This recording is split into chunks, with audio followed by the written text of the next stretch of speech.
Let us come to the subject that we wanted to. As I said, let me connect to you very quickly to what we showed you in the morning, a puzzle that we showed. Let me show you once again so that I can connect everyone together. These are the puzzles in the end time. கடைசி நாட்களிலே இவைகள் தான் சில காரியங்கள் அப்படியே நடக்க போகிறது, சம்பவிக்க போகிறது. நாம் குறிப்பாய் கவனம் வைக்க வேண்டிய காரியங்கள் இவைகள். In fulfillment of the prophecy of the word of God. தேவனுடைய வார்த்தையின் அப்படியே தீர்க்க தரிசனத்தின் நிறைவாக இவைகள் எல்லாம் நடக்க வேண்டியது அவசியம். Israel will be in focus before the world. இஸ்ரவேல் உலகத்தின் அப்படியே கவனமாய் காணப்படுகிறது. Third World War scenario is fast developing and will very soon we will see that whole world is gripped into Third World War scenario. மூன்றாவது உலக போர் என்று பார்க்கும்போது அது நடந்து கொண்டு அதற்கான ஆயத்தங்கள் எல்லாம் நடந்து கொண்டிருக்கிறது. Then you will see the situation already Gog Magog situation is developing in front of our eyes. ஏற்கனவே நம்முடைய கண்களுக்கு முன்பதாக காக் மகோக் யுத்தமும் அப்படியே நடந்து கொண்டிருக்கிறது. நடக்குகிற சகல அறிகுறிகளும் காட்டிக் கொண்டிருக்கிறது. Infrastructure of the Antichrist is developing right in front of our eyes. அந்திகிறிஸ்து கட்டமைப்பை கூட நாம் பார்க்க முடிகிறது இந்த நாட்களிலே. According to the book of Thessalonians, God will send a strong deception. God will allow, God will send. The word of God very clearly says he will send a strong delusion. தேவனுடைய வசனம் சொல்லுகிற தெசலோனிக்கர் எழுதியிருக்கிறபடியே தேவனால் ஒரு வஞ்சனை அனுப்பப்படும். Why God will send? எதற்காக தேவன் வஞ்சனையை அனுப்ப வேண்டும்? We will see it in little time. கொஞ்ச நேரத்தில் அதை குறித்தும் நாம் பார்க்கலாம். What is this deception that the whole world will fall into? இந்த வஞ்சனை எப்படிப்பட்ட வஞ்சனை? உலகமே அந்த வஞ்சிப்புக்குள்ளாக விழுந்து விடும் என்று சொல்லப்பட்டிருக்கிறது. And that's why as a church we need to be very careful. அதற்காக தான் சபையை நாம் விழித்திருக்கிறது, எச்சரிக்கையா இருக்கிறது அவசியமாய் காணப்படுகிறது. Hallelujah. Hallelujah. Let us come and let us start looking at Israel. இஸ்ரவேலை நாம் நோக்கமாய் மையமாய் வைத்து நாம் தியானிப்போம். Israel since 2023 has become the focus of the whole world. 2023 ஆண்டிலிருந்து இஸ்ரவேல் தான் உலகத்தின் மைய அப்படியே கவனமாய் காணப்பட்டிருக்கிறது. The whole world's attention came when Hamas came to attack Israel. Hamas என்ற ஒரு குழுவானது இஸ்ரவேலை தாக்க வந்த நாளிலிருந்து இஸ்ரவேல் என்றது ஒரு அப்படியே மையமாய் பார்க்கப்படுகிறது உலகத்திலே. 7th of October some terrorists flew through drones into Israel. 7ஆம் தேதி அக்டோபர் மாதத்திலே 2023 ஆண்டிலே அப்படியே அந்த ட்ரோன்கள் அப்படியே அந்த இஸ்ரேல் எல்லையை அப்படியே வந்து பிரவேசித்தது. In a festival that was taking place, they went and rampantly shot people, killed many and took many as captives and kidnapped and took them away. அங்கே ஒரு பண்டிகை நடந்து கொண்டிருந்தது. அந்த பண்டிகையை ஆசரித்து கொண்டிருக்கும் பொழுது அநேகர் அங்கே கொல்லப்பட்டார் என்று பார்க்கிறோம். அநேகரை அப்படி சிறையாய் பிடித்து கொண்டு போனார்கள். My brothers and sisters, this has been never in my lifetime I have seen Israel being shaken in such a way. இப்படிப்பட்ட விதத்திலே இஸ்ரவேல் தாக்கப்பட்டிருக்கிறது, அசைக்கப்பட்டிருக்கிறது என் வாழ்வில் நான் இதுவரைக்கும் கண்டதில்லை. Since 2023 Israel has fought 5 wars. 2023 ஆண்டிலிருந்து என்று பார்த்தால் இந்த 3 வருடங்களிலே 5 யுத்தங்களை அவங்க போராடி இருக்கிறார்கள். அப்படியே யுத்தம் செய்திருக்கிறார்கள். Against Hamas, ஹமாஸுக்கு விரோதமாய் யுத்தம் நடந்தது. against the Hezbollah என்ற ஒரு குழுவுக்கு விரோதமாய் யுத்தங்கள் நடந்தது. against the Houthis என்று சொல்லப்படுகிற ஒரு குழுக்களுக்கு விரோதமாய் யுத்தங்கள் நடந்தது. against ஈரானுக்கு விரோதமும் யுத்தம் நடந்தது. and other terrorist groups fighting against Israel. It has been fighting everyone. அந்த இஸ்ரேலுக்கு விரோதமாய் செயல்படுகிற எல்லா தீவிரவாதி குழுக்களுக்கு விரோதமாய் இந்த இஸ்ரேல் போராடி கொண்டுதான் இருக்கிறது. For a Bible believing Christian, this is not a small thing. This is a very significant prophetical event that is happening right in front of our eyes. வேதத்தை நம்புகிற விசுவாசிகளுக்கோ இது ஏதோ ஒரு உலக காரியம் அல்ல, தீர்க்கதரிசனம் நிறைவேறி கொண்டிருக்கிற ஒரு காரியமாய் தான் இருக்கிறது. Hallelujah. Hallelujah.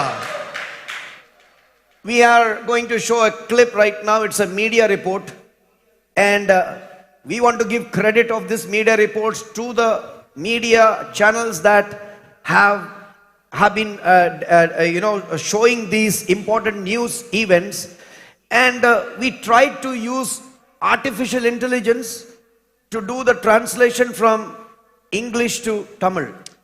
இது நாம காட்ட போகிறது அநேக மீடியா ரிப்போர்ட்களா இருக்கிறது. அந்த மீடியா ரிப்போர்ட்களே அந்த இங்கிலீஷ்ல இருக்கிறது, ஹிந்தில இருக்கிறதை யூஸ் பண்ணி அப்படியே தமிழிலே அப்படியே மொழிபெயர்க்கப்பட்டிருக்கிறது. Everyone can see the TV nicely. Do you want to put off the light in that place and that place? Maybe just these 2 places where LED is there so that people can see it in a better way. just that side and this part of the light, if you can put off, that will help us. Yes, that one and that one. Okay. So, you will not find perfect Tamil. Some challenges here and there. Please understand the larger picture. That is what we want to do. அப்படியே அந்த translate செய்யப்பட்டிருக்கிறது ஒரு பூர்ணமான ஒரு தமிழா இருக்காது. ஆகையால் நீங்கள் புரிந்து கொள்ள முயற்சி செய்யுங்கள். இந்த கருத்தின் அடிப்படையில் வாருங்கள் ஏல் பல்கலைக்கழகத்தின் ஒரு ஆய்விலிருந்து சில தரவுகளை பார்ப்போம். உலகம் முழுவதும் யூத எதிர்ப்பு சம்பவங்களின் எண்ணிக்கை கடந்த ஆண்டு வியத்தகு முறையில் அதிகரித்துள்ளது. இஸ்ரேலுக்கு அடுத்தபடியாக அதிக யூத மக்கள் தொகை கொண்ட அமெரிக்காவில் நியூயார்க் மற்றும் லாஸ் ஏஞ்சல்ஸில் பதிவு செய்யப்பட்ட யூத எதிர்ப்பு வெறுப்பு குற்றங்களின் எண்ணிக்கை கடந்த ஆண்டை விட கிட்டத்தட்ட 2 மடங்காக இருந்தது. பிரான்சில் 2020 விட சுமார் 75% உயர்வு. கனடாவில் ஒரே மாதத்தில் யூத எதிர்ப்பு உடல் ரீதியான வன்முறையில் 40 ஆண்டு சாதனை. யுகேவில் இது அதிகம் 78%. ஆஸ்திரேலியாவிலும் இது உயர்ந்துள்ளது. மே மாதத்தில் 28 யூத எதிர்ப்பு சம்பவங்கள் பதிவாகின. இதுவே அதிகபட்ச மாத அளவாகும். மத்திய கிழக்கில் பாலஸ்தீன ஆதரவு குழுக்கள் உலகளாவிய கோப தினத்திற்கு அழைப்பு விடுத்துள்ளதால் இஸ்ரேல் உலகெங்கிலும் உள்ள குடிமக்களை இன்று எச்சரிக்கையாக இருக்க சொல்லியுள்ளது. இதற்கிடையில் ஹமாஸின் முக்கிய தளங்கள் மீதான தாக்குதல்களின் இறுதிச் சுற்றுக்கு இஸ்ரேல் தயாராகி வருகிறது. சிபிஎன் மத்திய கிழக்கு செய்தியாளர் ஜூலி ஸ்டால் ஜெருசலேமில் இருந்து இந்த செய்தியை வழங்குகிறார். பாலஸ்தீன ஆதரவு குழுக்கள் காசா போருக்கு எதிர்ப்பு தெரிவித்து இன்று கோப தினத்திற்கு அழைப்பு விடுத்துள்ளன.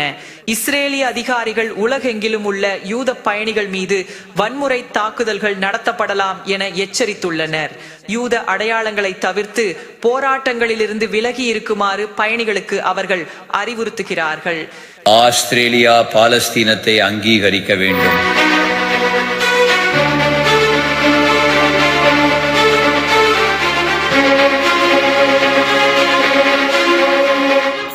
இன்றைக்கு நான் உறுதிப்படுத்த முடியும், செப்டம்பரில் ஐநா பொது சபையின் 78வது அமர்வில் ஆஸ்திரேலியா பாலஸ்தீன நாட்டை அங்கீகரிக்கும். பாலஸ்தீன மக்களின் சொந்த நாட்டுக்கான உரிமையை ஆஸ்திரேலியா அங்கீகரிக்கும். Very short clip that is showing since 2020 attacks against Jews all over the world is increasing. உலகம் எங்கும் பார்க்கும்போது 2020ஆம் ஆண்டிலிருந்து யூதர்களுக்கு விரோதமாய் அப்படியான ஒரு தாக்குதல் நடந்து கொண்டிருக்கிறதை இந்த வீடியோ மூலமா நாம் பார்த்தோம். The university campuses in US, Australia, UK, France, everywhere, they are raising slogans against the Jews and they are saying that they need to be treated very harshly for what is happening in the Gaza Strip. காசா பகுதிகளிலே நடந்து கொண்டிருக்கிற சம்பவங்களுக்கு யூதர்களுக்கு சரியான ஒரு தக்க ஒரு பாடம் கற்றுக் கொடுக்க வேண்டும், அவங்களுக்கு தண்டனை கொடுக்க வேண்டும் என்று போராடி கொண்டிருக்கிறதை நாம் பார்க்க முடியும். This is according to the prophecy of the word of God. தேவனுடைய வார்த்தையின் தீர்க்கதரிசனத்தின் படியே இவைகள் எல்லாம் நடந்து கொண்டிருக்கிறது. At the time of the end, before the coming of Jesus, கர்த்தருடைய வருகைக்கு முன்பதாக கடைசி நாட்களிலே there will be a hatred against Israel all over the world. இஸ்ரவேலுக்கு விரோதமாய் அப்படியே வெறுப்பை ஜனங்கள் காட்டுவார். உலகமே இஸ்ரவேலை வெறுக்கும் என்று தேவவசனம் சொல்லுகிறது. Gog and Magog is a large part of the world that is going to march against Israel. Gog Magog என்று சொல்லப்படுகிற அந்த பகுதிகளிலிருந்து இஸ்ரவேலுக்கு விரோதமாய் யுத்தத்துக்கு போவார்கள் என்று வேதம் சொல்லுகிறது. They will want to completely destroy the race called Jews. யூதர்கள் என்ற அந்த இனமே இல்லாதபடிக்கு அழிக்க வேண்டும் என்று அவங்க திட்டம் கொண்டிருக்கிறார்கள். In 2024 very important event happened. 2025ஆம் ஆண்டிலே ஒரு முக்கியமான ஒரு நிகழ்வு அப்படியே நடந்தது. This is the Prime Minister of Australia. இது ஆஸ்திரேலியா, இந்த நீங்கள் பார்த்து கொண்டிருக்கிற ஆஸ்திரேலியா பிரைம் மினிஸ்டர் இவர். Is Anthony Albanese. Anthony Albanese என்ற பேர் உள்ளவர். He said in the before before the United Nations General Assembly, united nation general அசெம்பிளிலே அவர் சொன்ன ஒரு வார்த்தை, Australia will recognize Palestine as a nation, as a state. Palestine என்ற ஒரு தேசத்தை நாங்கள் அங்கீகரிக்கிறோம், தேசமாய் ஒரு ராஜ்யமாய் அங்கீகரிக்கிறோம் என்று சொல்லி இருக்கிறார்கள். It's not a small announcement. ஒரு சின்ன ஒரு அறிவிப்பு அல்ல இது. Palestine is something that Israel will never accept as a nation. Palestine என்ற ஒரு பகுதியை ஒரு தேசமாய் இஸ்ரேல் ஒரு பொழுதும் ஒத்துக்கொள்ளாது. The Antichrist who is about to come, he will come on the news that he wants to set up a peace, and Palestine will become a nation, Israel will be another nation, and he will put a treaty so that they can live for this 7 years of tribulation time. Palestine ஒரு தேசமாய் மாறும், Israel ஒரு தனி தேசமாய் மாறும். அதற்கு பிறகுதான் அந்த ரெண்டு தேசங்களுக்கு நடுவிலே சமாதானத்தை கொண்டு வரும்படியாய் அந்தி கிறிஸ்து வருகிறான். வேதத்தின்படி அதுதான் எச்சரிப்பு. You know why is it all this so important? எதற்கு இவைகள் எல்லாம் நமக்கு முக்கியமா இருக்கிறது என்று தெரியுமா? Because when Israel becomes very much in the news, lift up your head, because the time of your deliverance and redemption is coming near. தேவனுடைய வசனம் சொல்கிறது, இஸ்ரவேலை நோக்கி பாருங்கள், இவைகள் எல்லாம் சம்பவிக்கும் பொழுது உங்களுடைய கண்கள் இஸ்ரவேலை நோக்கி பார்ப்பதாக என்று தேவ வசனம் எச்சரிக்கிறது. The Psalm chapter 2 verse 1 to 4 says like this. சங்கீதம் 2 முதல் 4 வசனங்கள் இப்படியாய் சொல்லுகிறது. Read that in Tamil very quickly. Yes. ஜாதிகள் கொந்தளித்து ஜனங்கள் விருதா காரியத்தை சிந்திப்பானேன்.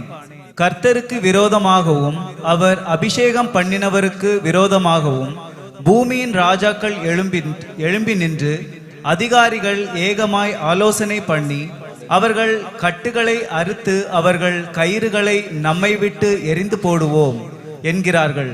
பரலோகத்தில் வீற்றிருக்கிறவர் நகைப்பார், ஆண்டவர் அவர்களை இகழுவார். God in heaven is laughing at all the plans of the kings of the world. உலகத்தின் ராஜாக்கள் இஸ்ரேலுக்கு விரோதமாய் செய்கிற சகல திட்டங்களும் என்ன செய்வாராம்? நகைப்பார் என்று வசனம் சொல்லுகிறது. No one will be able to shake Israel. இஸ்ரவேலை ஒருவராலும் அசைக்கப்பட முடியாது. Because they are the people of the living God. ஏனென்றால் ஜீவ தேவன் தெரிந்து கொண்ட சொந்த ஜனமாய் இருக்கிறார்கள். Hallelujah. Hallelujah. When the whole world will come against Israel, உலகமே இஸ்ரவேலை நோக்கி விரோதமாய் வரும் பொழுது, then the Lord himself will come to defend it. அப்பொழுது கர்த்தர் தாமே அந்த இஸ்ரவேல் தேசத்தை அப்படியே தற்காக்க வருவார் என்று சொல்லப்பட்டிருக்கிறது. In the recent war that happened with Iran, ஈரானுக்கு விரோதமாய் சமீபத்தில் நடந்த யுத்தத்திலே the leaders of Iran said like this. ஈரானில் உள்ள தலைவர்கள் இப்படியாய் சொன்னார், strangely it seems that angels are fighting for Israel. அவங்க அப்படியாய் சொன்ன காரியம், தேவ தூதர்கள் ஒருவேளை இஸ்ரேலை காக்கிறார்கள், பாதுகாக்கிறார் என்று சொன்னார்கள். All the missiles that they are sending, they are not able to be effective, and they said it seems that some angels are working in favor of Israel. நாங்கள் ஒரு குறி வைத்து ஒரு மிசைலை அனுப்புகிறோம், ஆனால் அது போய் சேர வேண்டிய இடத்தை அது போகாமல் அது அப்படியே திசை திரும்பி போய் கொண்டிருக்கிறது. Yes. Hallelujah. He has been the God of Israel. He is the God of Israel. He will be the God of Israel. அவர் இஸ்ரவேலின் தேவனாய் இருந்திருக்கிறார், இஸ்ரவேலின் தேவனாய் இருக்கிறார், இஸ்ரவேலின் தேவனாய் என்றென்றைக்கும் இருக்க போகிறார். Let us look at the history and the prophecy from the word of God to see how Israel is a miracle standing before the world ஒரு today. தீர்க்கதரிசனத்தின் மூலமாய் பார்த்தால் இஸ்ரவேல் ஒரு தேசமா இப்பொழுது வரைக்கும் எப்படி நின்று கொண்டிருக்கிறதோ அது ஒரு அதிசயம் தானே. Hallelujah. Hallelujah. Let us read Ezekiel chapter 36. எசேக்கியேல் 36ஆம் அதிகாரத்தை படிப்போம். From the 17th verse to the 38th verse. 17ஆம் வசனத்திலிருந்து 38ஆம் வசனத்தின் வரைக்கும். எசேக்கியேல் 36ஆம் அதிகாரம். Ezekiel chapter 36 17 from 17 to 38. Please help in reading it. மனுபுத்திரனே, இஸ்ரவேல் வம்சத்தார் தங்கள் சுயதேசத்திலே குடியிருக்கையில் அதை தங்கள் நடக்கையினாலும் தங்கள் கிரியைகளினாலும் தீட்டுப்படுத்தினார்கள். அவர்களுடைய நடக்கை என் முகத்துக்கு முன்பாக தூர ஸ்திரீயின் தீட்டை போல் இருந்தது. ஆகையினால் தேசத்திலே அவர்கள் சிந்தின இரத்தத்தின் நிமித்தமும் அதை அவர்கள் தங்கள் நரகலான விக்கிரகங்களால் தீட்டுப்படுத்தினது நிமித்தமும் நான் என் உக்கிரத்தை அவர்கள் மேல் ஊற்றி அவர்களை புறஜாதிகளுக்குள்ளே சிதறடித்தேன். தேசங்களில் தூற்றி போடப்பட்டார்கள். அவர்களுடைய நடக்கையின் படியேயும் அவர்களுடைய கிரியைகளின் படியேயும் அவர்களை நியாயம் தீர்த்தேன். அவர்கள் புறஜாதிகளிடத்தில் போனபோது அந்த ஜனங்கள் இவர்களை குறித்து, இவர்கள் கர்த்தருடைய ஜனங்கள், அவருடைய தேசத்திலிருந்து வந்தார்கள் என்று சொன்னதினால் இவர்கள் என் பரிசுத்த நாமத்தை பரிசுத்த குலைச்சலாக்கினார்கள். ஆனாலும் இஸ்ரவேல் வம்சத்தார் தாங்கள் வந்து சேர்ந்த புறஜாதிகளிடத்திலே பரிசுத்த குலைச்சலாக்கின என் பரிசுத்த நாமத்தின் நிமித்தமாகவே இறங்குகிறேன். 23rd verse very quickly. ஆதலால் 23rd, Yeah. புறஜாதிகளின் நடுவே நீங்கள் பரிசுத்த குலைச்சலாக்கினதும் அவர்களுக்குள் உங்களால் பரிசுத்த குலைச்சலாக்கப்பட்டதுமான என் மகத்தான நாமத்தை நான் பரிசுத்தம் பண்ணுவேன். Listen, church. சபையே கவனமாய் கேளுங்கள். Why God comes again and again to save Israel? எதற்காக தேவன் மறுபடியும் அடிக்கடி வந்து இஸ்ரவேலை காத்து கொண்டிருக்கிறார்? They have been unfaithful to God. தேவனுக்கு அவர்களோ அவிசுவாசிகளாய் தான் They காணப்படுகிறார்கள். have not believed on the anointed of God, Lord Yeshua. கர்த்தராகிய இயேசுவை கூட அவர்கள் தேவனுடைய அபிஷேக்தர் என்று நம்பாமல், Then why does God come again and again for Israel? ஆனாலும் இஸ்ரவேலை காக்க தேவன் எதற்காக அடிக்கடி வருகிறார்? Because of his promise to Abraham. ஏனென்றால் அவர் ஆபிரகாமுக்கு ஒரு வாக்தானம் பண்ணினார். Because of his promise to Isaac and Jacob. ஈசாக்குக்கும் யாக்கோபுக்கும் ஒரு வாக்தானத்தை பண்ணினார். And here God says, அங்கே தேவன் சொல்லுகிறார், for my name's sake I will save Israel. என்னுடைய நாமத்தின் நிமித்தமே நான் இஸ்ரவேலை காப்பேன் என்று சொல்லுகிறார். Amen. I will sanctify my name in the eyes of the world. உலகத்துக்கு முன்பதாக என் நாமத்தை நான் பரிசுத்தமாக்கிக் கொள்ளுவேன். 24th onwards, read it. நான் உங்களை புறஜாதிகளிடத்தில் இருந்து அழைத்து உங்களை சகல தேசங்களிலுமிருந்து சேர்த்து உங்கள் சுயதேசத்திற்கு உங்களை கொண்டு வருவேன். அப்பொழுது Listen, 25th verse, so beautiful. அப்பொழுது நான் உங்கள் மேல் சுத்தமான ஜலம் தெளிப்பேன். நான் உங்களுடைய எல்லா அசுத்தங்களையும் உங்களுடைய எல்லா நரகலான விக்கிரகங்களையும் நீக்கி உங்களை சுத்தமாக்குவேன். நீங்கள் சுத்தமாவீர்கள். 26th verse.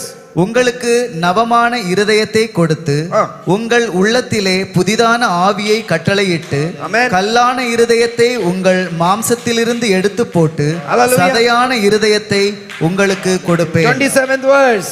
உங்கள் உள்ளத்திலே என் ஆவியை வைத்து உங்களை என் கட்டளைகளில் நடக்கவும் என் நியாயங்களை கைக்கொள்ளவும் அவைகளின்படி செய்யவும் பண்ணுவேன். What a wonderful God we have. Hallelujah. அதிசயமான தேவனாய் இருக்கிறார் நம் தேவன். I will put my spirit on you. நான் என் ஆவியை உங்கள் மேல் வைப்பேன் என்று I will வாக்களித்திருக்கிற sprinkle தேவன். clean water on you. நான் உங்கள் மேல் தண்ணீரை தெளிப்பேன் என்று சொல்லியிருக்கிற I will தேவன். take all the filthiness away from you. உங்களிலிருந்து எல்லா அசுத்தங்களும் நீக்கி போடுவேன் என்று வாக்களித்திருக்கிற I will give a தேவன். new heart to you. ஒரு புதிய இருதயத்தை உங்களுக்கு நான் கொடுப்பேன் என்று வாக்களித்திருக்கிற God தேவன். is in the process of renewing Israel. இஸ்ராயேலை அப்படியே புதுப்பிக்கிற ஒரு கிரியையிலே தேவன் தொடங்கி இருக்கிறார். Very soon. அதிசீக்கிரத்தில் Very soon.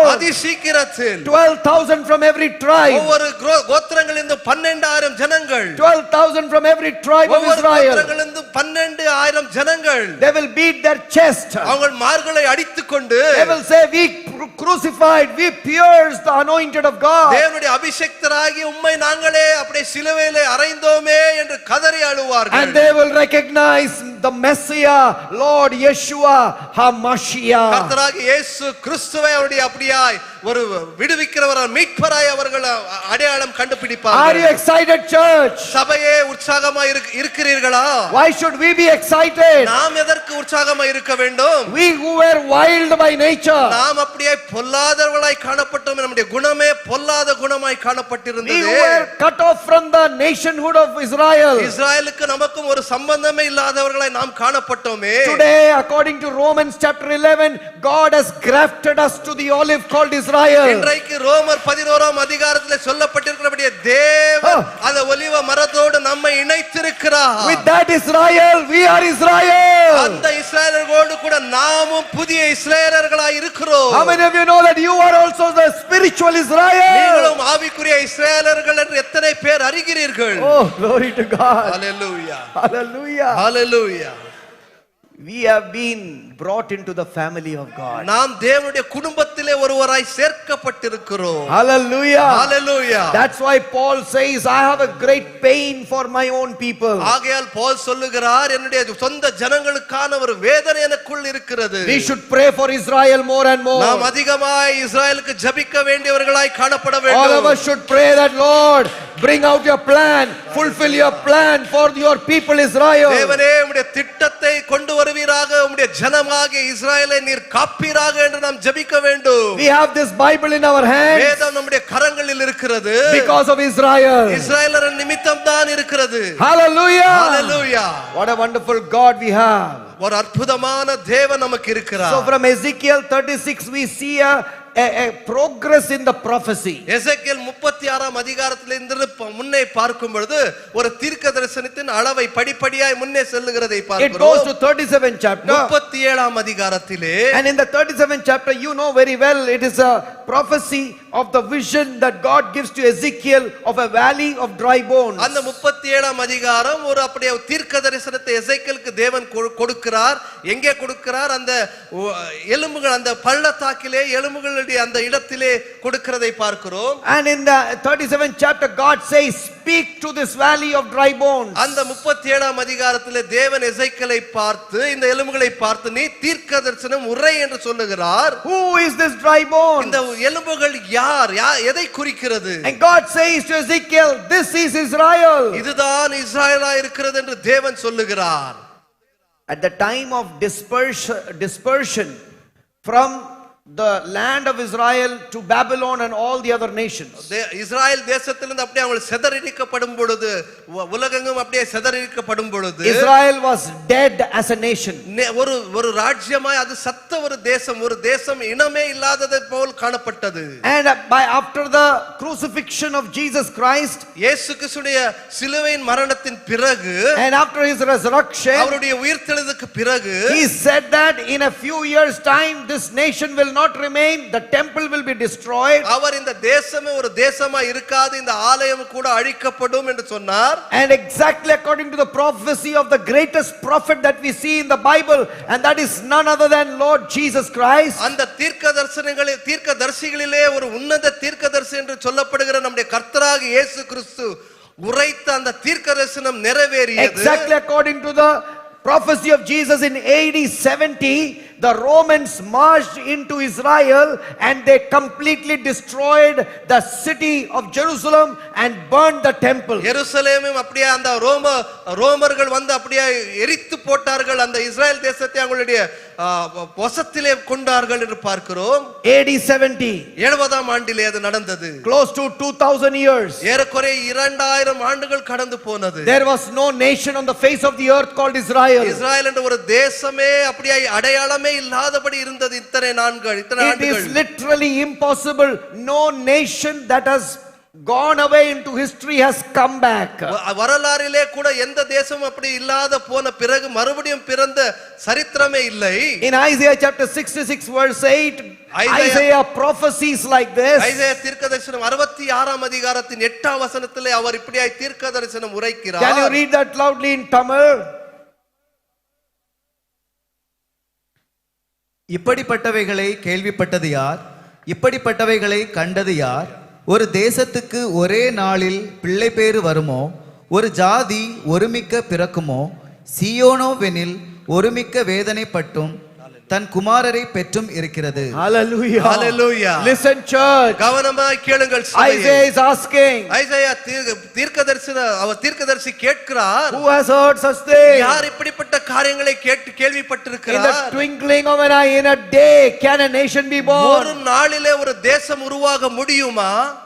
And exactly that is what happened. அதுதான் சரியாக நடந்த காரியம். The Lord says in the 37th chapter of Ezekiel, எசேக்கியேல் 37ஆம் அதிகாரத்திலே கர்த்தர் சொல்லுகிறார். you can go back and read that, we do not have the time. அதை நீங்கள் வீடுகளுக்கு திரும்பி போய் அதை தியானிக்கலாம் அந்த பகுதிகளை. He says that I will gather all my people நானே என் ஜனத்தை கூட்டி சேர்ப்பேன் என்று சொல்லுகிறார். from every country of the world. உலகத்தின் சகல தேசங்களிலிருந்து சிதறி இருக்கிற என் ஜனத்தை நானே கூட்டி சேர்ப்பேன். Who has heard such a thing? யார் இப்படிப்பட்ட காரியங்களை கேள்விப்பட்டிருக்கிறார்? From Russia, ரஷ்யாவிலிருந்து, from India, இந்தியாவிலிருந்தும் கூட, from America, அமெரிக்காவிலிருந்தும் கூட, from Japan, ஜப்பானிலிருந்தும், from China, சைனாவிலிருந்தும், from all the countries of the world. உலகத்தில் காணப்படுகிற எல்லா தேசங்களிலிருந்தும் People started going back. ஜனங்கள் மறுபடியும் தம்முடைய தேசத்துக்கு திரும்பி போக தொடங்கினார்கள். In Kerala there is a Jewish town. கேரளாவிலே ஒரு யூதர்கள் வாழக்கூடிய ஒரு பட்டணம் இருக்கிறது. In Cochin there is a Jewish town. கொச்சியிலும் அப்படிப்பட்ட இடம் இருக்கிறது. And in that Jewish town today there are no people. அந்த பட்டணத்தில் இன்றைக்கு ஒரு யூதனும் அங்கே காணப்பட They have மாட்டார். all gone back according to the prophecy of Ezekiel. எசேக்கியேல் தீர்க்கதரிசனத்தின் படி அவர்கள் எல்லாம் அவங்களுடைய தேசத்துக்கு கடந்து போய் விட்டார்கள். Hallelujah. Hallelujah. Praise God. Who has heard such a thing? யார் இப்படிப்பட்ட காரியங்களை கேள்விப்பட்டிருக்கிறார்? And something happened. அதற்கு பிறகு ஏதோ ஒன்று நடந்தது. Jesus says in Matthew, இயேசு கிறிஸ்து மத்தாய் சுவிசேஷத்தை இப்படியாய் சொல்லுகிறார். let us look at the powerful prophecy of Jesus. பலமா இயேசு கிறிஸ்துவினால் உரைக்கப்பட்ட ஒரு தீர்க்கதரிசன வார்த்தையை கவனிப்போமாக. In the 24th chapter, Mathai 24ஆம் அதிகாரம், and I think the 32nd verse, 32ஆம் வசனம் என்று நினைக்கிறேன். very quickly let us take that out. Matthew chapter 24, Mathai 24ஆம் அதிகாரம் 32ஆம் வசனம் தான். 32nd and the 33rd verse, and the 34th verse. 32, 33, 34 இந்த மூன்று வசனங்களை படிப்போம். அத்தி மரத்தினால் ஒரு ஓமையை கற்றுக்கொள்ளுங்கள். Amen. அதிலே இளங்கிளை தோன்றி துளிர்விடும் போது வசந்த காலம் சமீபமாயிற்று என்று அறிவீர்கள். அப்படியே இவைகள் எல்லாம் நீங்கள் காணும்போது அவர் சமீபமாய் வாசலருகே வந்திருக்கிறார் என்று அறியுங்கள். Amen. இவைகளெல்லாம் சம்பவிக்கும் முன்னே இந்த சந்ததி ஒளிந்து போகாதென்று மெய்யாகவே உங்களுக்கு சொல்லுகிறேன். 35 also read it. வானமும் பூமியும் ஒழிந்து போம், என் வார்த்தைகளோ ஒளிந்து போவதில்லை. Hallelujah. Heaven and earth will pass away, but my words will never pass away. வானமும் பூமியும் ஒழிந்து போகும், என் வார்த்தை ஒரு பொழுதும் ஒழிந்து போகாது என்று தேவனுடைய வார்த்தையாய் இருக்கிறது. Jesus gives the parable of the fig tree. இயேசு கிறிஸ்து அங்க அத்தி மரத்தின் ஒரு ஓமையை இங்கே சொல்லுகிறதை Says பார்க்கிறோம். focus on the fig tree. அந்த அத்தி மரத்தை கவனித்து பாருங்கள். And when the fig tree blossoms, அத்தி மரம் அப்படியே துளிர்க்கும் பொழுது, you know that the summer is near. Summer is near. வசந்த காலம் வந்துவிட்டு நெருக்கமாய் இருக்கிறது என்று நீங்கள் புரிந்து கொள்வீர்கள். You know when this is happening, இவைகளெல்லாம் சம்பவிக்கும் பொழுது it is near. அது நெருக்கமாய் இருக்கிறது. What is the meaning of it is near? அது என்று சொன்னால் என்ன? Jesus says the end is near. கர்த்தர் சொல்லுகிறார் அந்திய காலம் நெருக்கமாய் இருக்கிறது. Jesus was prophetically saying fig tree was Israel.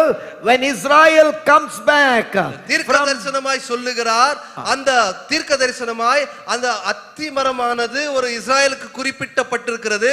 அந்த அத்திமரம் துளிரும் பொழுது அப்படி என்றால், hallelujah, hallelujah, this Israel from the valley of dry bones, a nation that is dead, a nation that is not there, this will blossom, it will come back to life. அந்த அத்திமரமானது அந்த எலும்புகளை போல, ஜீவன் இல்லாத எலும்புகளை போல அது ஜீவன் அடையும் போது என்று பார்க்கிறோம். Hallelujah. Hallelujah.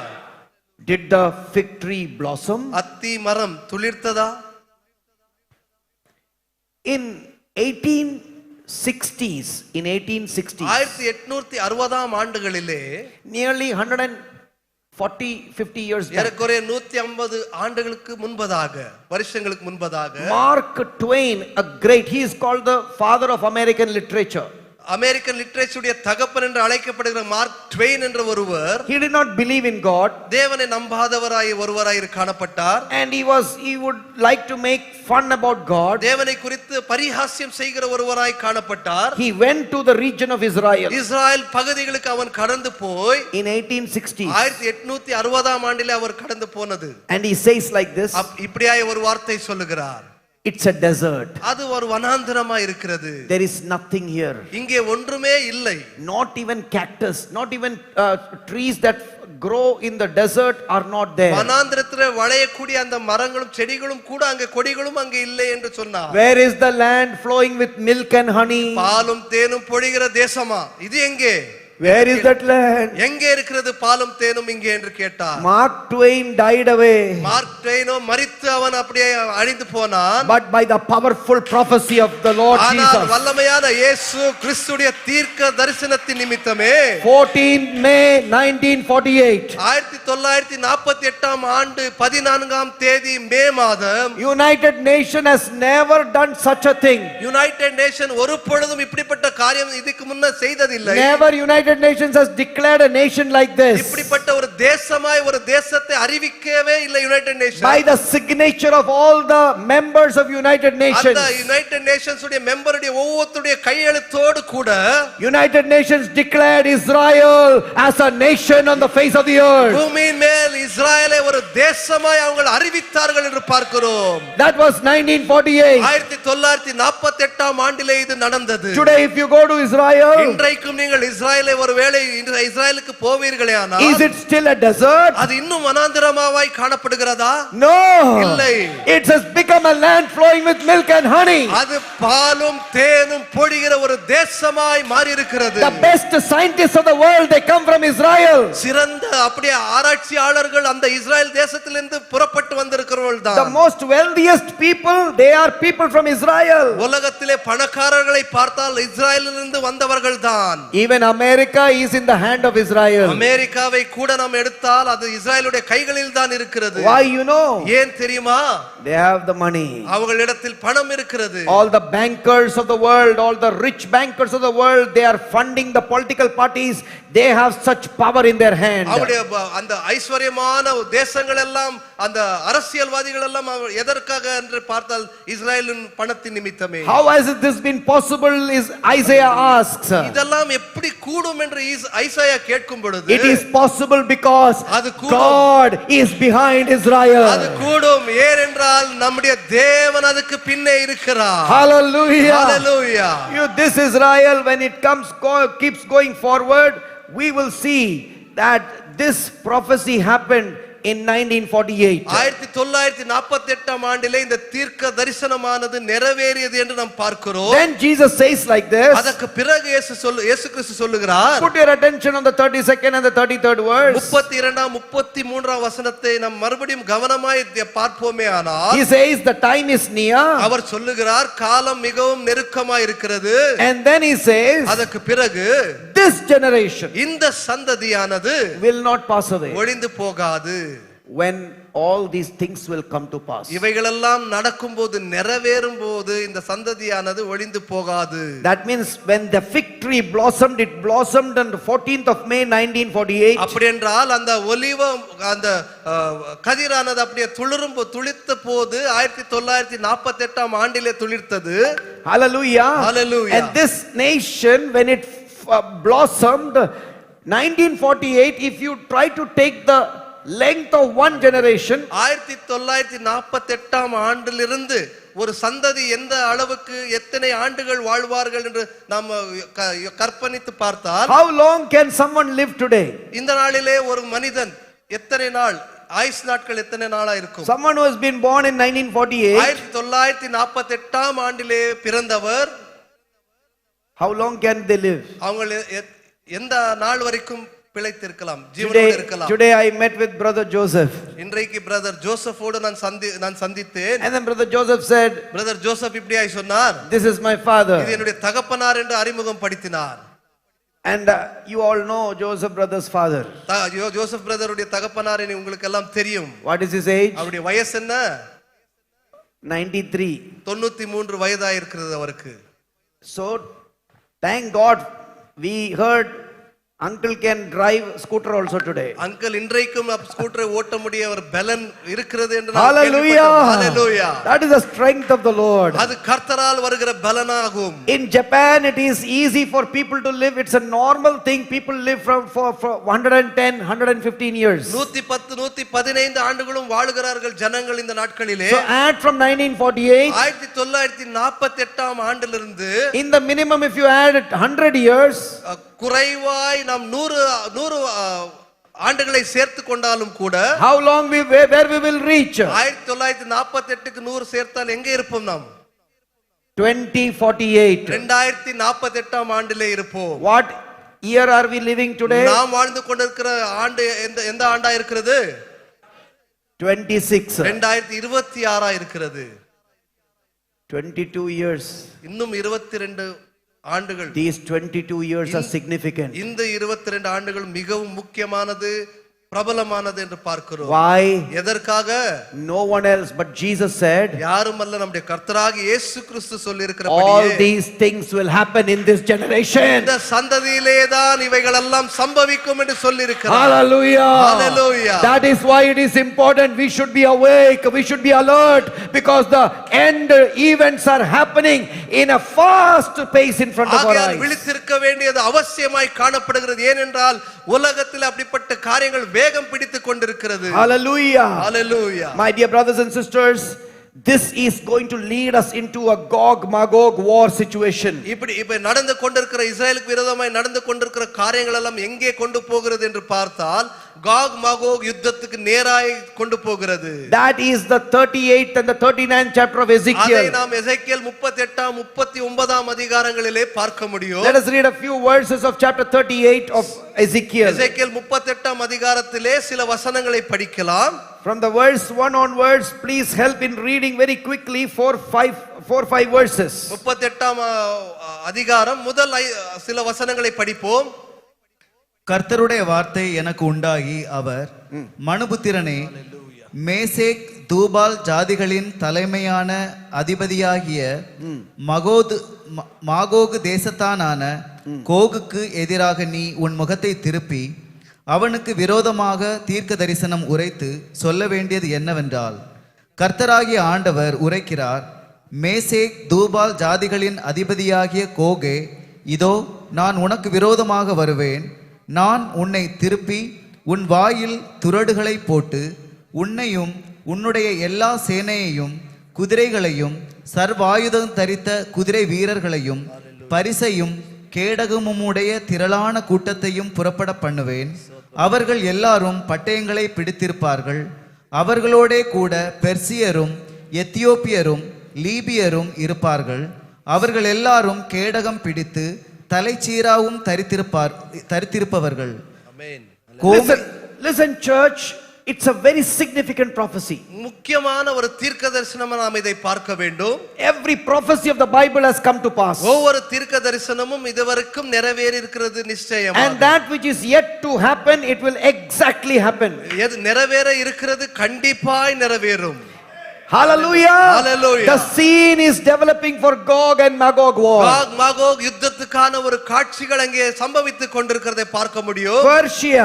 பர்ஷியாவை குறித்து எழுதப்பட்டிருக்கிறது. What is Persia today? Persia இந்த நாட்களிலே பர்ஷியா எந்த தேசமா இருக்கிறது? That is the biggest enemy of Israel called Iran. Iran என்ற தேசம்தான் அந்த நாட்களிலே பர்ஷியா என்று அழைக்கப்பட்டது. ஈரான் பெரிய ஒரு எதிரி இஸ்ரேலுக்கு எதிரி. Then Bible says Libya. Libya என்று சொல்லப்பட்டிருக்கிறது வேதத்திலே. Libya is Libya of the nation of the world today. உலகத்திலே லிபியாவாய் தான் இருக்கிறது. அந்த ஒரு தேசமா அது இன்றைக்கும் இருக்கிறது. In the Old Testament in another language it's called Put. Put is Ethiopia. Put என்று சொல்லப்பட்டிருக்கிறது பழைய நாட்களிலே. அந்த புட் என்றது இன்றைக்கு எத்தியோப்பியா என்று அழைக்கப்படுகிறது. We are seeing that Ethiopia, Libya, Gomer, that could be Germany or Turkey. Komar என்று சொல்லப்பட்டிருக்கிற அந்த பட்டணம் தேசமானது ஜெர்மனியோ டர்க்கியோவா இருக்கலாம். Gog, the prince of Magog, there are different kinds of thoughts over there. Many say it will be Russia, but I am open about the subject of who can be Magog, because during that time a small portion of Russia was covered by these people who were called the Magogians. Magog என்று சொல்லப்படுகிறது Russia என்று நான் நினைத்துக் கொண்டிருக்கிறேன். அந்த நாட்களிலே ஒரு சின்ன ரஷ்யாவுடைய ஒரு பகுதியானது. And then in the prophecy it is said they will be the people coming directly from the north of Israel. இஸ்ரேலுக்கு நேராய் நார்த்திலிருந்து அப்படியே வருவார்கள். When you look at the world map when you look உலக map you can say map வரைபடத்தை நீங்கள் பார்த்தால் you will see exactly to the north of Israel is Russia. இஸ்ரேலுக்கு நேராய் மேலே பார்த்தால் ரஷ்யா காணப்படும் நமக்கு. This Russia could be a nation that can come with Russia is a big friend of Iran and all the Arab nations that are surrounding Israel. இந்த ரஷ்யாவுக்கு நண்பராய் அப்படி Iran இருக்கிறார்கள், மற்ற சுற்றில் இருக்கிற தேசங்கள் இருக்கிறது. இந்த ரஷ்யா தான் இஸ்ரேலுக்கு விரோதமாய் வரக்கூடும். When these nations will come, இவைகளெல்லாம் இந்த தேசங்கள் எல்லாம் இஸ்ரேலை நோக்கி வரும் பொழுது God has a plan for Israel. தேவன் இஸ்ரேலை கொண்டு ஒரு திட்டத்தை வைத்திருக்கிறார். Israel will not be able to save itself by its own strength. Israel இன்றைக்கு இருக்கிற தன்னுடைய சொந்த பலத்தினால் தன்னை காத்து கொள்ளாமல் போகிற ஒரு நிலைமை வரும். And the book of Ezekiel says like this. எசேக்கியேலிலே தேவன் சொல்லியிருக்கிறபடி, when Israel is living at peace with undefended cities, that time the attack will take place. Israel ஒரு சமாதான ஓய்வு நிலையில இருக்கும் பொழுது சடுதியாய் அவங்களுக்கு விரோதமாய் யுத்தங்கள் புறப்பட்டு வரும். And these people will come against them. இந்த ஜனங்கள் எல்லாம் இஸ்ரேலுக்கு விரோதமாய் வருவார்கள். But then no one can save, but I will come to save my people Israel. யாராலும் அந்த இஸ்ரேல் தேசத்தை காக்க முடியாது, காப்பாற்ற முடியாது. நானே இறங்கி வந்து அந்த தேசத்தை காப்பேன் என்று சொல்கிறார். Hallelujah. Hallelujah. We are going to see powerful miracles happening in the coming days. வருகிற நாட்களிலே கர்த்தரால் பெரிய பலமான அற்புதங்களை நடக்கிறதை நாம் பார்க்க போகிறோம். I said to you that Israel has started its fight since 2023. 2023ஆம் ஆண்டிலிருந்து இஸ்ரேல் தொடர்ந்து யுத்தத்திலே அப்படியே செயல்பட்டு கொண்டிருக்கிறது என்று சொன்னேன். America has been strongly supporting Israel. America ஒரு தேசம் தான் இஸ்ரேலுக்கு துணையாய் இருக்கிறது, பலமாய் அவங்களை தாங்கிக் கொண்டிருக்கிறது. Listen carefully. கவனமாய் கேட்போம். America is also being used by Antichrist power that is already there, the spirit of Antichrist that is there. America is being used to create the infrastructure for the peace that we read in Daniel chapter 9 verse 27. தானியேல் 9ஆம் அதிகாரத்தில் 27ஆம் வசனத்தில் சொல்லப்பட்டிருக்கிறபடியே America கூட இதுக்கு ஒரு ஒத்துணையாய் காணப்படும் இந்த காரியங்களுக்காக. Israel, for the peace of Israel, America will become a very big instrument in the hands of Antichrist spirit. அந்திகிறிஸ்துவுடைய கைகளிலே இஸ்ரேலுடைய சமாதானத்துக்காக அமெரிக்காவை அந்திகிறிஸ்துவானவன் ஒரு கருவியாய் பயன்படுத்துவான். Since Trump has come, Trump வந்திருக்கிறபடியால் he has been doing a lot of things that is creating the structure for peace. சமாதானம் என்ற ஒரு காரியத்தை ஸ்தாபிக்கும்படியே அநேக காரியங்களை அவர் செய்து கொண்டிருக்கிறார். 2016 to 2020 Trump was the president the first time in America. 2016ஆம் ஆண்டிலிருந்து 2020ஆம் ஆண்டு வரைக்கும் முதல் முறையாக அமெரிக்காவுடைய பிரசிடென்ட்டாய் அவர் இருந்தார். And at that time he started something called Abraham Accord. Abraham accord என்று சொல்லப்படுகிற ஏதோ ஒரு குழுவை அவர் அப்படியே ஏற்படுத்தினார். The Abraham Accord has become very significant. இந்த ஆபிரகாம் அக்கார்ட் என்றது இப்பொழுது மிகவும் முக்கியமாய் மாறி இருக்கிறது. And today that Abraham Accord has taken the next step. இன்றைக்கு அந்த ஆபிரகாம் அக்கார்ட் என்று சொல்லப்படுகிறது அடுத்த படியை நோக்கி போய் கொண்டிருக்கிறது. Another person who is closely working with Donald Trump, Donald ட்ரம்போடு கூட நெருங்கி அப்படியே செயல்பட்டு கொண்டிருக்கிற இன்னொரு நபர் யார் என்று பார்த்தால், he is the son-in-law of Donald Trump. அவருடைய son-in-law of Donald Trump, மருமகனாய் இருக்கிற டொனால்ட் ட்ரம்புடைய மருமகன். his name is Jared Kushner. Jared Kushner என்று சொல்லப்படுகிற ஒரு பேராகும். Jared Kushner is a Jew. அவர் ஒரு யூதர் என்று பார்க்கிறோம். He has married the daughter of Donald Trump, Ivanka Trump. Donald ட்ரம்புடைய மகளை அவர் திருமணம் செய்திருக்கிறார். And this Jared Kushner is a very significant person. Keep your eyes on him. அவர் மிகவும் முக்கியமான ஒரு நபராக இருக்கிற இந்த நாட்களிலே அவருடைய செய்திகளை கவனமிட்டு கேளுங்கள். You may be asking, are they the Antichrist? அவர் ஒருவேளை அவர்தான அந்தி கிறிஸ்து என்று Is Donald Trump Antichrist? Donald Trump அந்தி கிறிஸ்துவா? Is Jared Kushner Antichrist? Jared Kushner அந்தி கிறிஸ்துவா என்று நீங்கள் கேட்டால் You might be also asking, உங்களுக்குள்ளாக ஒரு கேள்வி வந்து கொண்டிருக்கலாம். Question can come. கேள்வி வரலாம், பரவாயில்லை. We should be the students of the word and we should really see how this is going to unfold. தேவனுடைய வசனத்தின் அப்படியாய் படிக்கிற மாணவர்களாய் நாம் இருக்க வேண்டும். அவைகளை குறித்து தியானமே கவனித்துக் கொண்டிருக்க வேண்டும். I know one thing. ஒரு காரியத்தை நான் அறிகிறேன். According to the prophecy of the word of God, தேவனுடைய வார்த்தையின் தீர்க்க தரிசனத்தின் படியே the Antichrist will be coming from the Roman region of the geography of the world. அந்தி கிறிஸ்துவானவன் அந்த ரோம பகுதியை சேர்ந்து அங்கிலிருந்து ஒருவனாய் காணப்படுவான். We see that in the book of Daniel. தானியேலே அதை குறித்து தெளிவாய் நாம் பார்க்க முடியும். that it is from the revived Roman Empire. அந்த ரோம அரசாங்கத்திலிருந்து ராஜ்யத்திலிருந்து தான் அவன் அந்தி கிறிஸ்து எழும்புவான். But then America is playing a very significant part in the creation of the peace in Israel. இஸ்ரவேலினுடைய சமாதானத்துக்காக அமெரிக்கா அப்படியே தீவிரமாய் செயல்பட்டு கொண்டிருக்கிறது நாம் பார்க்க முடியும். Read Daniel 9:27. Once again we read it in the morning, but that will create the foundation for the peace that we are seeing is about to establish. தானியேல் 9ஆம் அதிகாரம் 27ஆம் வசனத்தை படிப்போம் என்றால் அந்த காரியங்கள் நமக்கு தெளிவாய் புரியும். அவர் ஒரு வாரமளவும் அநேகருக்கு உடன்படிக்கையை உறுதிப்படுத்தி அந்த வாரம் பாதி சென்றபோது பலியையும் காணிக்கையையும் ஒழிய பண்ணுவார். அருவருப்பான செட்டைகளோடே பாழாக்குகிறவன் வந்து இறங்குவான். நிர்ணயிக்கப்பட்டிருக்கிற நிர்மூலம் பாழாக்குகிறவன் மேல் தீரு மட்டும் சொரியும் என்றான். What does it say? என்ன சொல்லுகிறது He வசனம்? will enter into a covenant with many for 1 week. ஒரு வாரத்துக்கு அளவும் அவர் ஒருவரோடு கூட ஒப்பந்தம் உடன்படிக்கை பண்ணி கொள்ளுவார் என்று சொல்லப்பட்டிருக்கிறது. Listen, who is the he? யார் அவர் என்று சொல்லப்பட்டிருக்கிறது? யார்? In that verse, he. Who is he? அந்த வசனத்திலே அவர் ஒரு வாரம் அளவும் உடன்படிக்கை பண்ணி கொள்வார். அந்த அவர் யாரை குறிக்கிறது? சொல்லு. Read it once again. அவர் ஒரு வாரமளவும் அநேகருக்கு உடன்படிக்கையை உறுதிப்படுத்தி அந்த வாரம் பாதி சென்றபோது பலியையும் காணிக்கையையும் ஒழிய பண்ணுவார். அருவருப்பான செட்டைகளோடே பாழாக்குகிறவன் வந்து இறங்குவான். நிர்ணயிக்கப்பட்டிருக்கிற நிர்மூலம் பாழாக்குகிறவன் மேல் தீரு மட்டும் சொரியும் அவர் என்றான். ஒரு வாரம். அவர் என்று சொல்லப்பட்டிருக்கிறது. Another. Who is that?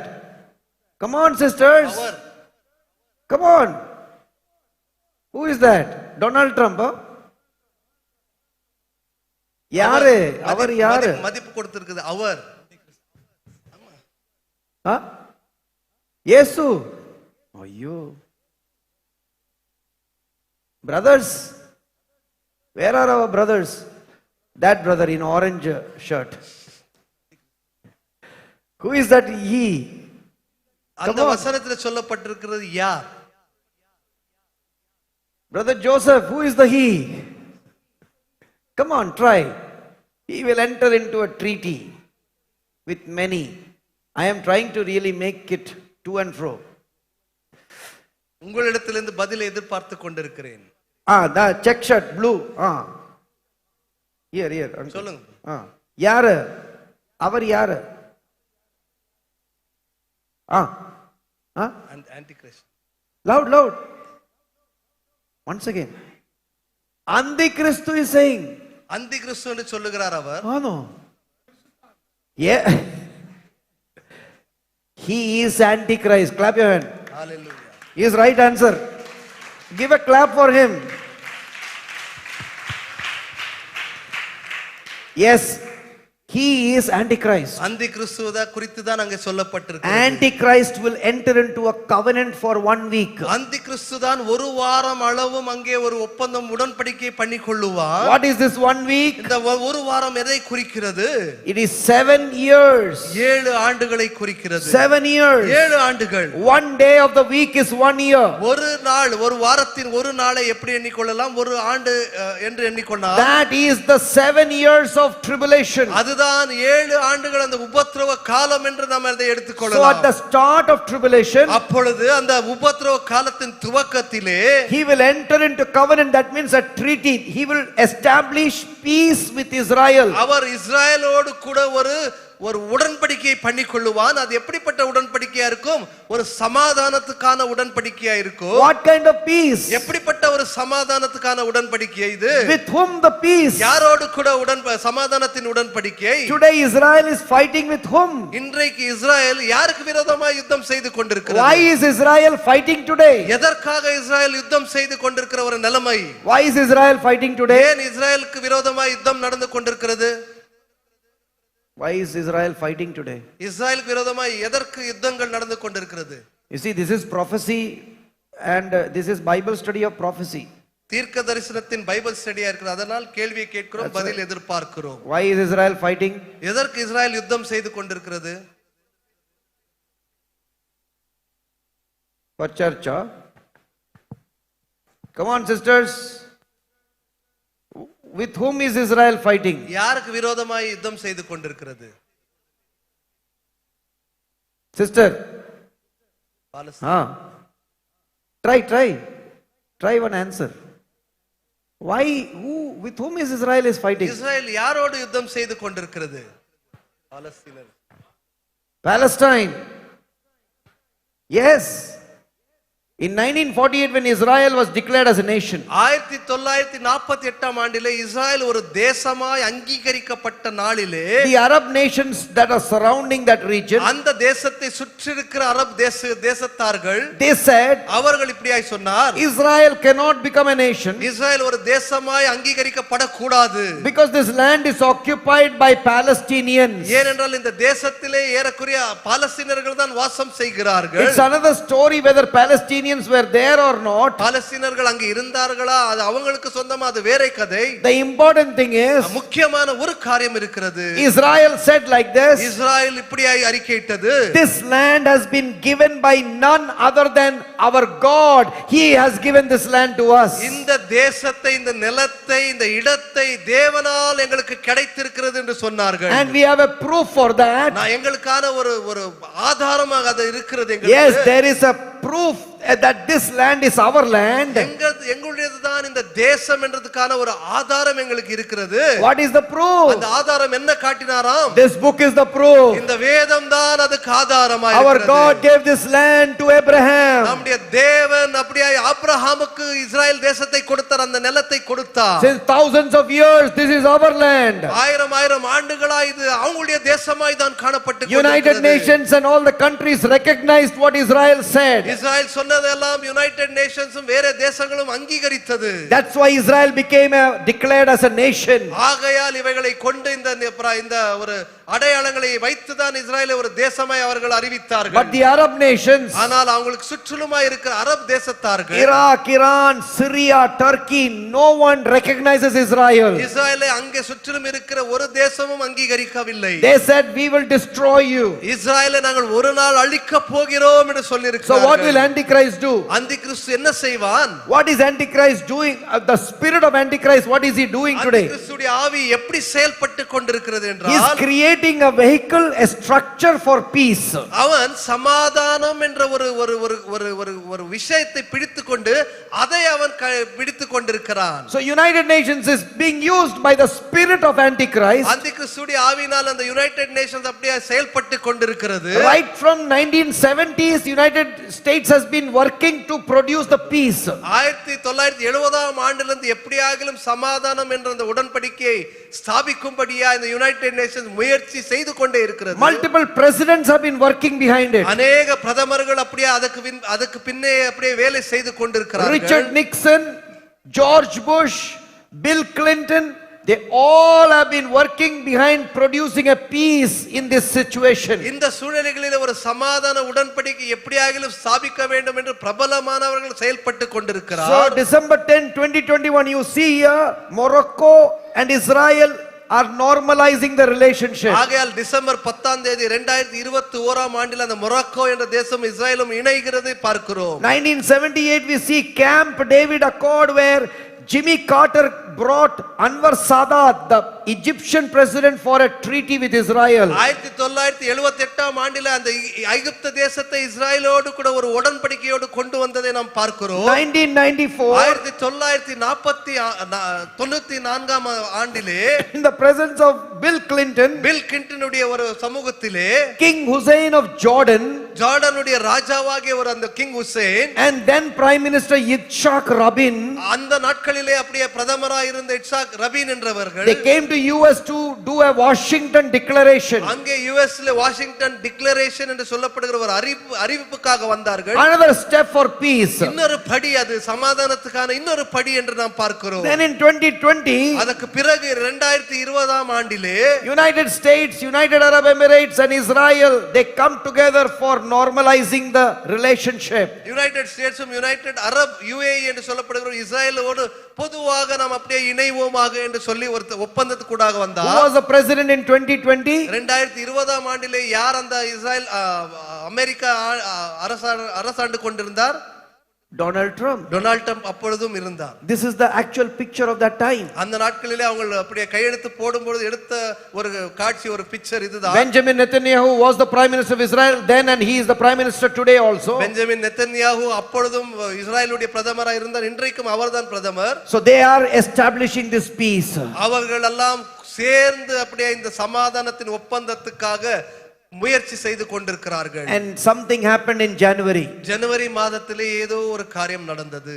Donald Trump Donald Trump with his son-in-law Jared Kushner Jared Kushner என்ற அவருடைய மருமகனோடு கூட in Switzerland சுவிட்சர்லாந்துக்கு போனார். in the World Economic Forum. World economic forum என்று சொல்லப்படுகிற அந்த ஒரு சூழ்நிலையிலே They officially declared a board called the Board of Peace. Board of peace என்ற ஒரு காரியத்தை அவங்க அங்கே ஆபீஷியலா அறிவித்தார்கள் என்று Very, பார்க்கிறோம். very, very, very significant event has happened. முக்கியமான ஒரு நிகழ்வு நடந்திருக்கிறது அங்கே. It is, why is it important? எதற்கு அது முக்கியம் என்று நாம் பார்த்தால், This Board of Peace can become a vehicle for the end time Antichrist to come and do the final peace between Israel and Palestine. Israel பாலஸ்தீனுக்கு நடுவிலே அந்தி கிறிஸ்துவானவன் இதன் மூலமாய் வந்து ஒரு சமாதானத்துக்கான ஒப்பந்தத்தை செய்ய இது வழியை திறக்கிறது. It is still some time is there. இன்னும் கொஞ்சம் காலம் இருக்கிறது அதற்காக. But Donald Trump with his group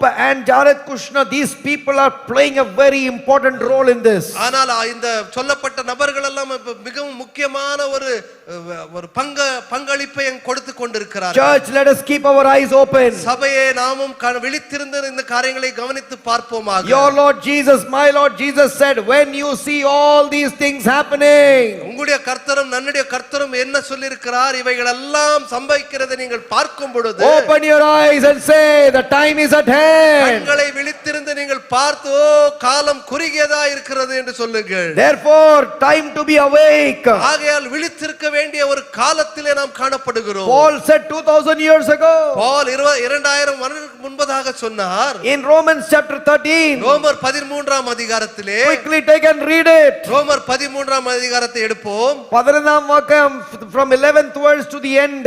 11ஆம் வசனம் முதல் கொண்டு பார்ப்போமே. ஆனால் ரோமர் 13ஆம் அதிகாரம் 11ஆம் வசனத்தின் முதல் கொண்டு, நித்திரையை விட்டு எழுந்திருக்கத்தக்க வேளையாயிற்றென்று நாம் காலத்தை அறிந்தவர்களாய் இப்படி நடக்க வேண்டும்.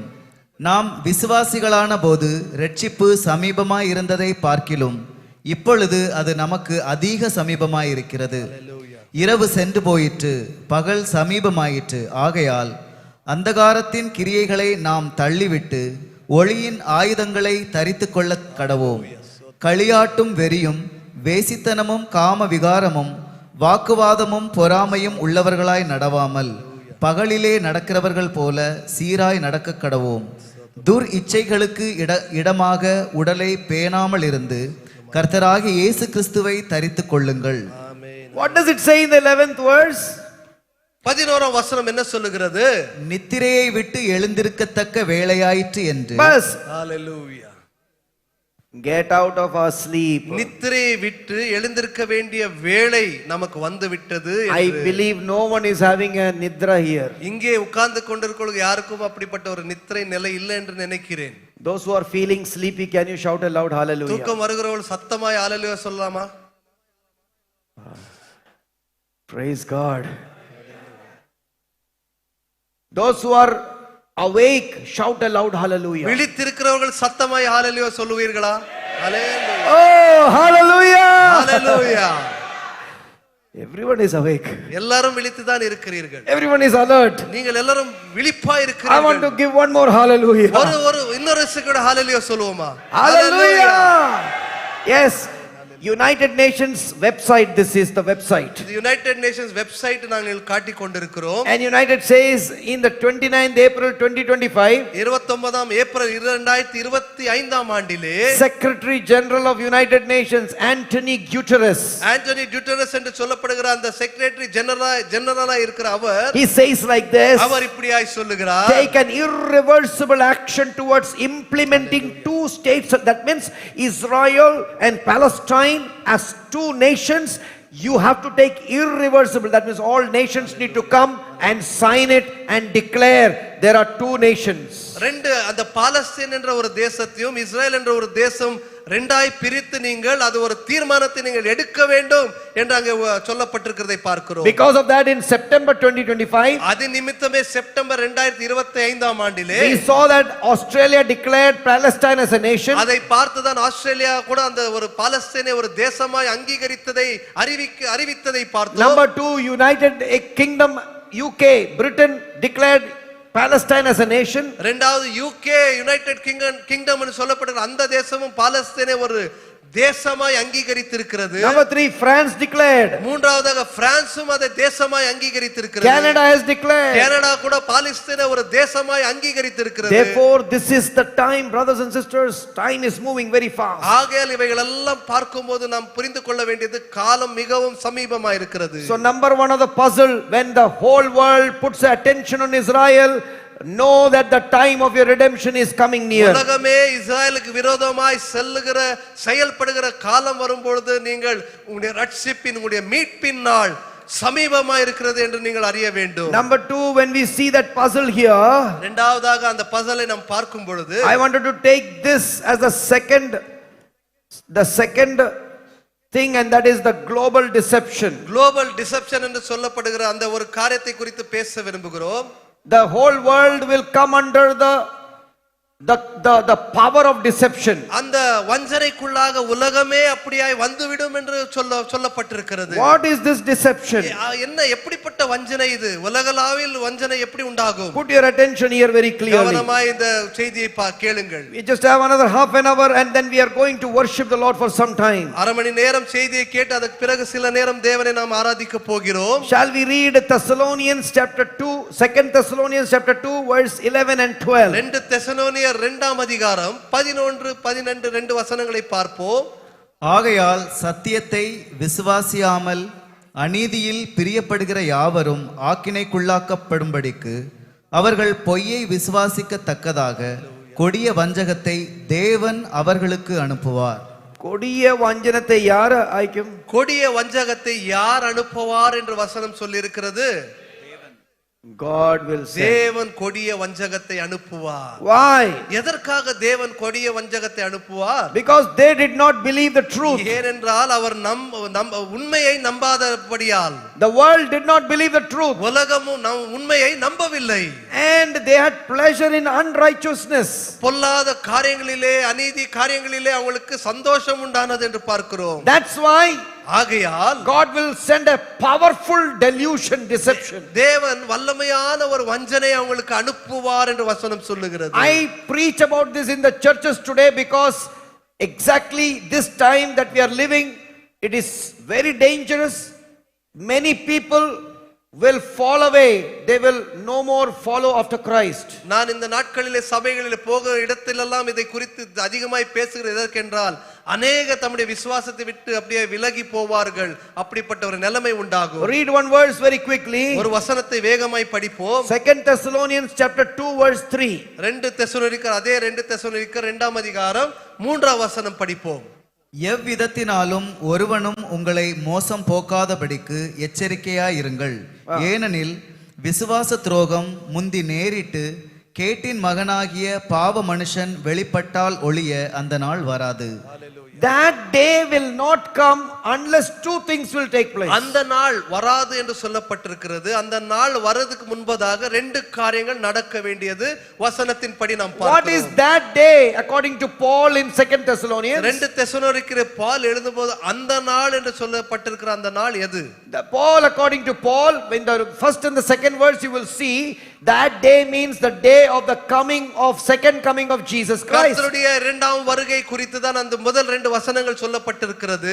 But before the coming of Jesus, ஆனால் கர்த்தருடைய வருகைக்கு முன்பதாக the prophecy of Bible says, வேதத்தின்படி தீர்க்கதரிசனம் என்ன சொல்லுகிறது? It says that people will fall away, apostasy, they will fall back from their faith. ஜனங்கள் தங்களுடைய விசுவாசத்திலிருந்து விழுந்து போவார்கள் என்று வசனம் சொல்லுகிறது. That's why we have to be alert.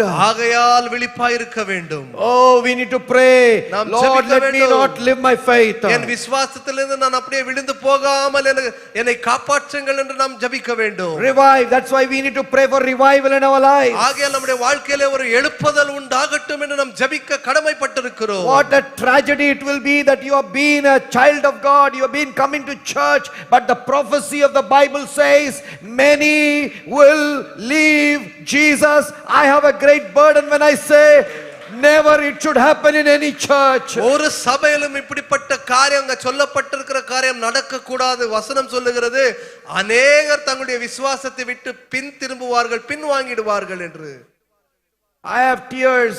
I cry about it, thinking that someone came to become the child of God. யாரோ ஒருவர் வந்து தேவனுடைய பிள்ளையாய் ஆகும்படியான ஒரு தீர்மானத்தை எடுத்தவர்கள் They will go back.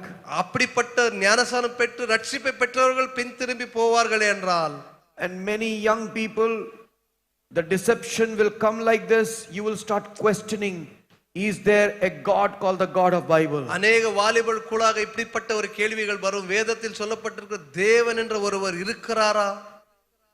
And that's what we are going to show to you. அதுதான் நாங்கள் இன்றைக்கு பார்க்க போகிறோம். You can see the image. It is a flying saucer. அங்க ஒரு காட்சியை பார்க்கிறோம். This is the image of a flying saucer, UFO, unidentified flying object. அது UFO என்று சொல்லப்படுகிறது. unidentified flying object என்று சொல்லப்படுகிறது. Now, many senior officials of the government in the United States, in Europe, in other countries like Latin America, Mexico, Europe, other place, even in India, China, many such objects are being seen in the sky, and many senior credible officials are coming and declaring these are real and true. இவைகள் எல்லாம் உண்மைதான் என்று அந்த டிவிகளிலே அநேக தேசங்களில் இப்படிப்பட்ட காரியங்கள் நடந்து கொண்டிருக்கிறது, வானத்திலே அது பறந்து கொண்டிருக்கிறதை பார்த்திருக்கிறார்கள் என்று பிரபலமானவர்கள் அரசியல்வாதிகள் அதை சொல்லிக் கொண்டிருக்கிறார்கள் இந்த நாட்களிலே. I'll show you a clip here.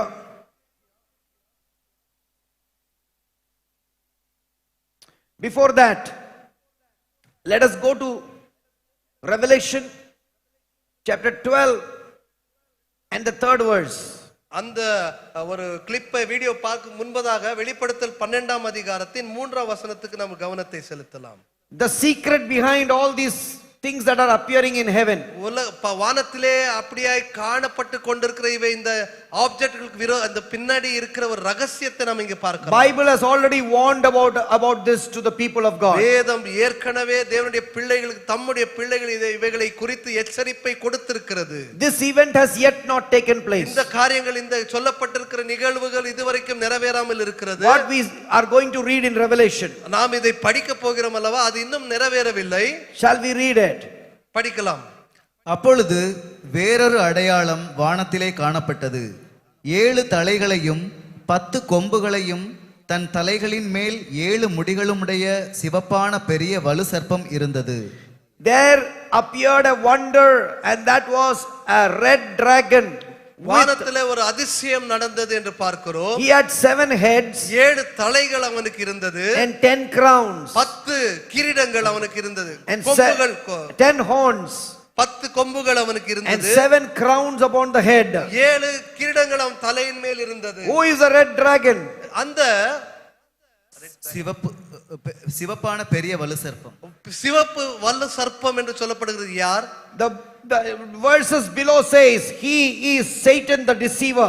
அந்த வசனங்களை கீழே நாம் படித்தால் சொல்லுகிறோம் அது வஞ்சிக்கக்கூடிய பிசாசு தான் அது என்று சொல்லப்பட்டிருக்கிறது. So Satan, when he rebelled against God, தேவனுக்கு விரோதமாய் பிசாசு அவனுடைய கூட்டமும் அப்படியே எதிர்த்த பொழுது he was thrown from the 3rd heaven.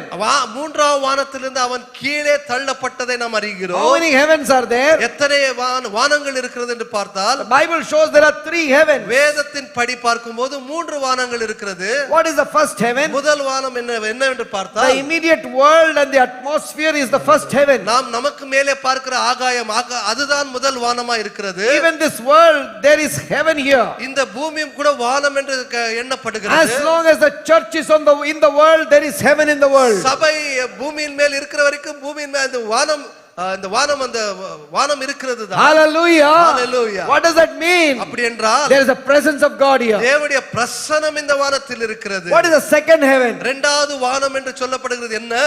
All the planets and the star systems that we see, that is the second heaven. சகல கிரகங்களும் அந்த நட்சத்திரங்களும் இருக்கிற அந்த இடம்தான் இரண்டாம் வானம் என்று பார்க்கிறோம். And what is the third heaven? மூன்றாம் வானம் என்றால் என்ன? One man went to the third heaven. வேதத்திலே ஒருவர் மூன்றாம் வானத்தின் வரைக்கும் எடுக்கப்பட்டார் என்று In எழுதப்பட்டிருக்கிறது. 2 Corinthians chapter 12 he says like 2 that. கொரிந்தியர் 12ஆம் அதிகாரத்திலே அவர் இப்படியாய் சொல்லுகிறார். I know a man ஒருவரை நான் அறிகிறேன். who went to the third heaven மூன்றாவது வானத்தின் வரைக்கும் அவன் எடுக்கப்பட்டான். and saw and heard things that is not allowed to be spoken. அது பேசக்கூடாத காரியங்களை பார்த்தும் கேள்விப்பட்டான் அவன். He was Paul.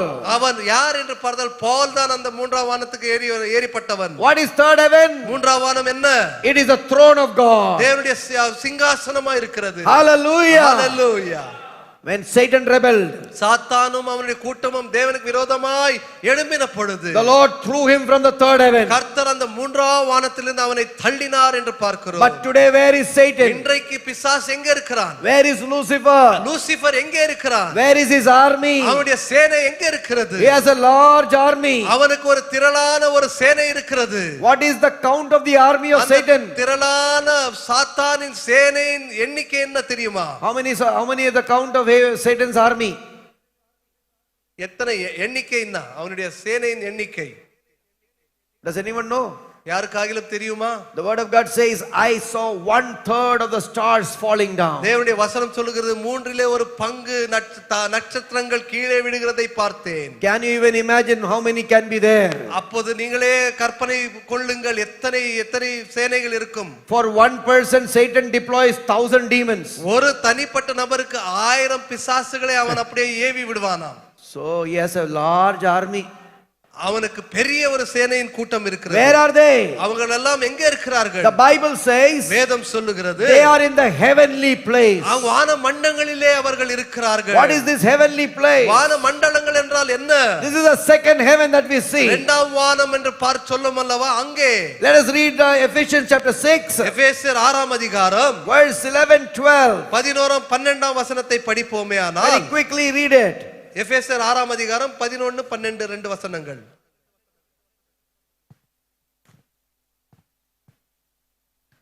நீங்கள் பிசாசின் தந்திரங்களோடு எதிர்த்து நிற்க திராணியுள்ளவர்களாகும்படி தேவனுடைய சர்வாயுத வர்க்கத்தையும் தரித்துக் கொள்ளுங்கள். ஏனெனில் மாம்சத்தோடும் இரத்தத்தோடும் அல்ல, துரைத்தனங்களோடும் அதிகாரங்களோடும் இப்பிரபஞ்சத்தின் அந்தகார லோகாதிபதிகளோடும் வானமண்டலங்களில் உள்ள பொல்லாத ஆவிகளின் சேனைகளோடும் நமக்கு போராட்டம் உண்டு. My brothers, the word of God says தேவனுடைய வசனம் சொல்லுகிறது that we are wrestling not against flesh and blood. நம்முடைய யுத்தம் மாம்சத்துக்கும் இரத்தத்துக்கும் விரோதமாய் அல்ல. But we are fighting with all the principalities that are in the heavenly place. ஆனால் துரைத்தனங்களோடும் என்று சொல்லப்பட்டிருக்கிறது. In the high heavenly place. அந்த வான மண்டலங்களிலே உள்ள துரைத்தனங்களுக்கு விரோதமாய் நம்முடைய யுத்தம். So today Satan can flow and fly through the heavenly place. இன்றைக்கு பிசாசானவன் அந்த வான மண்டலங்களிலே அவன் வேண்டியதை செய்யலாம். But a day is coming. ஆனால் ஒரு நாள் வரப்போகிறது. Satan will be thrown on the face of the earth. பிசாசு பூமியின் மேல் தள்ளப்படுவான். Let us read Revelation 12 verse 7 to 9. வெளிப்படுத்தல் 12ஆம் அதிகாரம் 7 8 9 3 வசனங்களை பார்ப்போம். Revelation 12 7 to 9. வானத்திலே யுத்தம் உண்டாயிற்று. மிகாவேலும் அவனை சேர்ந்த தூதர்களும் வலுசர்ப்பத்தோடே யுத்தம் பண்ணினார்கள். வலுசர்ப்பமும் அதை சேர்ந்த தூதரும் யுத்தம் பண்ணியும் ஜெயம் கொள்ளவில்லை. வானத்தில் அவர்கள் இருந்த இடமும் காணப்படாமற் போயிற்று. உலகம் அனைத்தையும் மோசம் போக்குகிற பிசாசு என்றும் சாத்தான் என்றும் சொல்லப்பட்ட பழைய பாம்பாகிய பெரிய வலுசர்ப்பம் தள்ளப்பட்டது. அது பூமியிலே விழத்தள்ளப்பட்டது. Where was he cast out? எங்கே தள்ளப்பட்டது என்று வசனம் சொல்லுகிறது. Church, where was he cast out? சபையே எங்கே தள்ளப்பட்டது? On the earth. பூமியிலே தள்ளப்பட்டது என்று சொல்லப்பட்டிருக்கிறது. So when he is now preparing for his arrival, அப்பொழுது அவனுடைய வருகைக்காக அவனும் ஆயத்தப்படுத்திக் கொண்டிருக்கிறான். Satan and all his friends are preparing for coming to the earth. பிசாசும் அவனுடைய கூட்டத்தாரும் கூட இந்த பூமிக்கு வர வருகைக்கு அவனுடைய வருகைக்கு அவனும் ஆயத்தப்பட்டுக் In கொண்டிருக்கிறான். order to prepare, அவன் ஆயத்தப்பட வேண்டும் என்றால் he is creating a story. ஒரு கதை அவன் அப்படியே பின்னணியிலே உருவாக்கி This கொண்டிருக்கிறான். is the story of aliens. இந்த கதைதான் ஏலியன் என்று சொல்லப்படுகிற கதை. When people will see, these are aliens. ஓ ஜனங்கள் அவனை பார்க்கும்போதோ ஏலியன்கள் வந்து விட்டது. No, these are not aliens. They are dirty demons. இவைகள் ஏலியன்கள் அல்ல, அசுத்தமான பிசாசுகள் தான். The dirty demons are taking the shape of an alien. Alien அந்த உருவத்தை கொண்ட அந்த அசுத்தமான பிசாசுகள் தான் வந்து கொண்டிருக்கிறது. When you hear White House saying we have established contact with aliens, நாங்களோ அந்த ஏலியன் ஓடு கூட ஒரு தொடர்பை வைத்துக் கொண்டிருக்கிறோம், அவங்களோடு பேசிக் கொண்டிருக்கிறோம் என்று ஒயிட் ஹவுஸ் சொல்லுகிறது. maybe White House will say that. White house சொல்லலாம் கூட. You know what is White House? White house என்ன தெரியுமா? Who stays in White House? White ஹவுஸ்ல யார் தங்குகிறார்? American president. அமெரிக்காவுடைய பிரசிடென்ட் அங்கே தங்குகிறார். It may happen from the government of Britain and India. All the governments may come and say we are establishing contact with aliens. ஏலியன்களோடு நாங்கள் அப்படியே பேசிக் கொண்டிருக்கிறோம், அவங்களோடு தொடர்பில் இருக்கிறோம் என்று சொல்லலாம் கூட.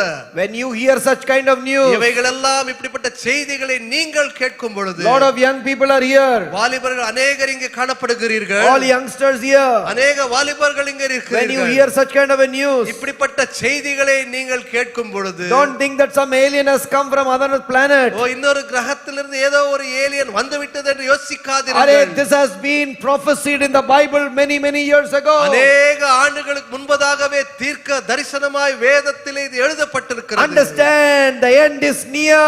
Satan's judgment is near. பிசாசுடைய நியாய தீர்ப்பு சமீபத்தில் இருக்கிறது என்று புரிந்து கொள்ளுங்கள். Hallelujah. Hallelujah. So Satan is preparing. ஆகையால் பிசாசை பார்க்கிறோம், அவனும் ஆயத்தப்படுத்திக் கொண்டிருக்கிறான். Let us read the 2 Thessalonians chapter 2 verse 8 to 12. 2 தெசலோனிக்கேயர் 2ஆம் அதிகாரம் 8 லிருந்து 12 வசனங்களை படிக்கலாம்.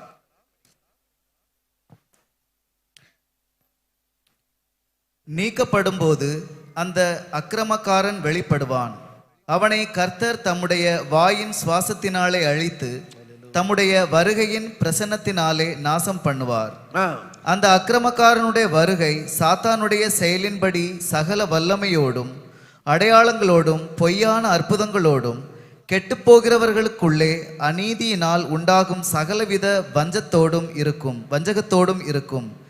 ரட்சிக்கப்படத்தக்கதாய் சத்தியத்தின் மேலுள்ள அன்பை அவர்கள் அங்கீகரியாமற் போனபடியால் அப்படி நடக்கும்.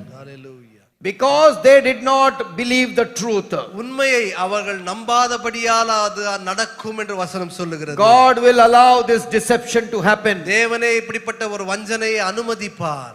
What is this? இது என்ன? Let us look at this clip of many UFOs in many places. அநேக யுஎஃப்ஓகள் அநேக இடத்திலே காட்சி அளித்திருக்கிறதை அந்த வீடியோவை நாம் பார்க்கலாம்.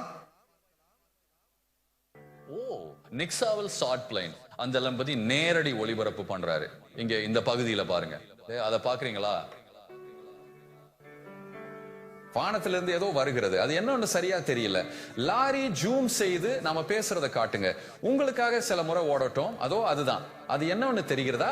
எனக்கு தெரியல. யூஎஃப்ஓவா, விண்வெளி நிலையமா, விழும் நட்சத்திரமா, லேசர் பாயிண்டரோட ஒரு ஆளா, எனக்கு தெரியல. I want to tell you something very important. ஒரு முக்கியமான ஒரு தலைப்பை சொல்ல விரும்புகிறோம். I don't take this clip from any place. I very carefully look at the media, look at authenticity of what we are seeing, and only then I take it in my நான் இங்க clips. காட்டி கொண்டிருக்கிற காட்சிகள் ஏதோ எங்கேயோ கிடைக்கிறதை எடுத்து உங்களுக்கு காட்டவில்லை. அதை பார்த்து ஆராய்ந்து சரியான ஒரு ஒழுங்கான ஒரு முறையில் சொல்லப்பட்டிருக்கிறது என்று அதை நிரூபித்த பிறகுதான் இதை உங்களுக்கு காட்டி கொண்டிருக்கிறோம். This is a famous media outlet called CNN. CNN என்ற ஒரு சொல்லப்படுகிற ஒரு தொலைக்காட்சி இது. I can see that. I wanted to tell you this important information. எல்லாம் பறந்து கொண்டிருந்தது. திடீரென்று இவை மணிக்கு 8000 மைல் வேகத்தில் பறந்து கொண்டிருந்த அதே திசையில ஒரு பொருள் சட்டகத்துக்குள் வந்தது. போர்க்கருவி மீது ஒரு ஒளிக்கற்றையை செலுத்தியது. மேலே பறந்து சென்று போர்க்கருவி மீது மற்றொரு ஒளிக்கற்றையை செலுத்தியது. அது பறந்து கொண்டிருந்த திசையை சுற்றி பறந்து போர்க்கருவி மீது இன்னொரு ஒளிக்கற்றையை செலுத்தியது. கீழே பறந்து போர்க்கருவி மீது மற்றொரு ஒளிக்கற்றையை செலுத்தியது. அது வந்து அதே வழியில் வெளியே பறந்து சென்றது. நான் சொன்னேன், எனக்கு தெரியல, ஷூட் பண்ணும்போது ஏன் பார்க்கல? எங்களிடம் இருந்து 6800 மைல். சரி,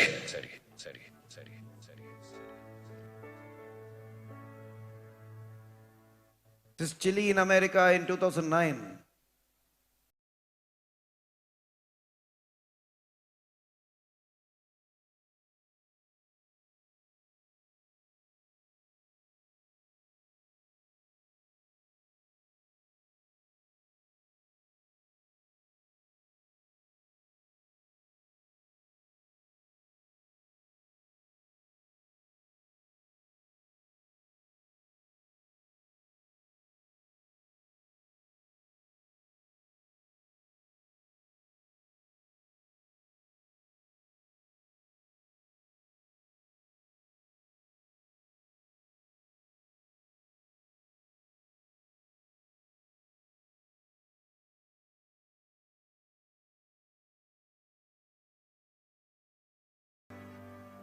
I want to tell you something about this. This happened before the US Congress, that is the Parliament of United States. United ஸ்டேட்ஸ்ல அந்த பார்லிமெண்ட் அந்த இடத்துல நடந்தது இது. Is actually the credible video clip of this 11 objects behind this parliament building. இந்த parliament பில்டிங்க்கு பின்னே காணப்பட்ட காரியங்கள் இவைகள். 1952. 1952ஆம் ஆண்டிலே. This happened in 1952. 1952ஆம் ஆண்டிலே நடந்தது இது. United States Air Force was deployed to go and see what is these things. இவைகள் என்று போய் பார்க்கும்படியாய் ஏர் ஃபோர்ஸ் அங்கே அனுப்பினார் என்று சொல்லப்பட்டிருக்கு. No one has been able to find out what are these objects that are flying here behind the. என்ன என்று அவங்களால் கண்டுபிடிக்க முடியவில்லை.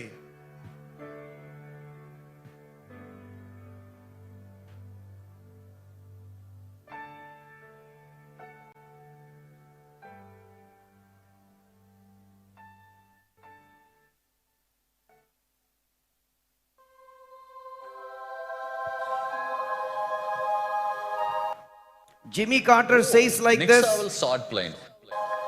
ஜிம்மி கார்ட்டர் என்றவர் இப்படியாய் சொல்லுகிறார். The former US president. முன்னே அதிபராய் இருந்தவர்கள். During 1970s he was the president. 1970ஆம் ஆண்டுகளிலே அவர் அந்த தேசத்தை ஆண்டு கொண்டிருந்தவர். I don't laugh at people anymore when they say they have seen UFOs. UFO யாராகிலும் பார்த்தார்கள் என்ற அந்த செய்தி கேட்டால் இனி எனக்கு சிரிப்பு வராது. Because I myself have seen one. ஏனென்றால் நானே தனிப்பட்ட முறையில் அதை பார்த்திருக்கிறேன் என்று சொல்றேன். Sometimes I wonder why UFOs come only in America. அமெரிக்கால மட்டுமே ஏன் UFO வருகிறது என்று சில நேரம் நானும் கூட அப்படியே ஆச்சரியப்படுகிறேன். Because Satan has a plan to really use that country to really bring out so many such kind of news in front of us. நமக்கு முன்பதாக இப்படிப்பட்ட செய்திகள் வரும்படியாய் பிசாசு அந்த தேசத்தை பயன்படுத்தி கொண்டிருக்கிறார். In 2023 2023ஆம் ஆண்டிலே a very senior defense official, ஒரு சீனியர் டிஃபென்ஸ் ஆபீசர் ஆகிய ஒருவர் by the name of David Grush, David crush என்று சொல்லப்படுகிற ஒரு பெயராகும், came to the parliament of US called the US Congress, US Congress என்று சொல்லப்படுகிற அந்த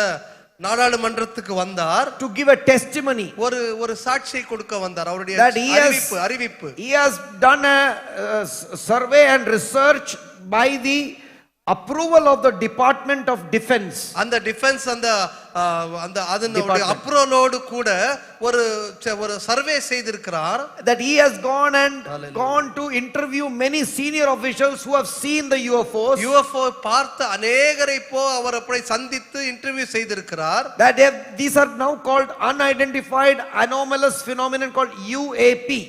இவைகள் அப்படியே UAP என்று சொல்லப்படுகிறவர்கள் அல்ல. His testimony, the clip, a short clip of his testimony I am showing right now. ஒரு சின்ன ஒரு கிளிப் அதை உங்களுக்கு காட்டுகிறேன்.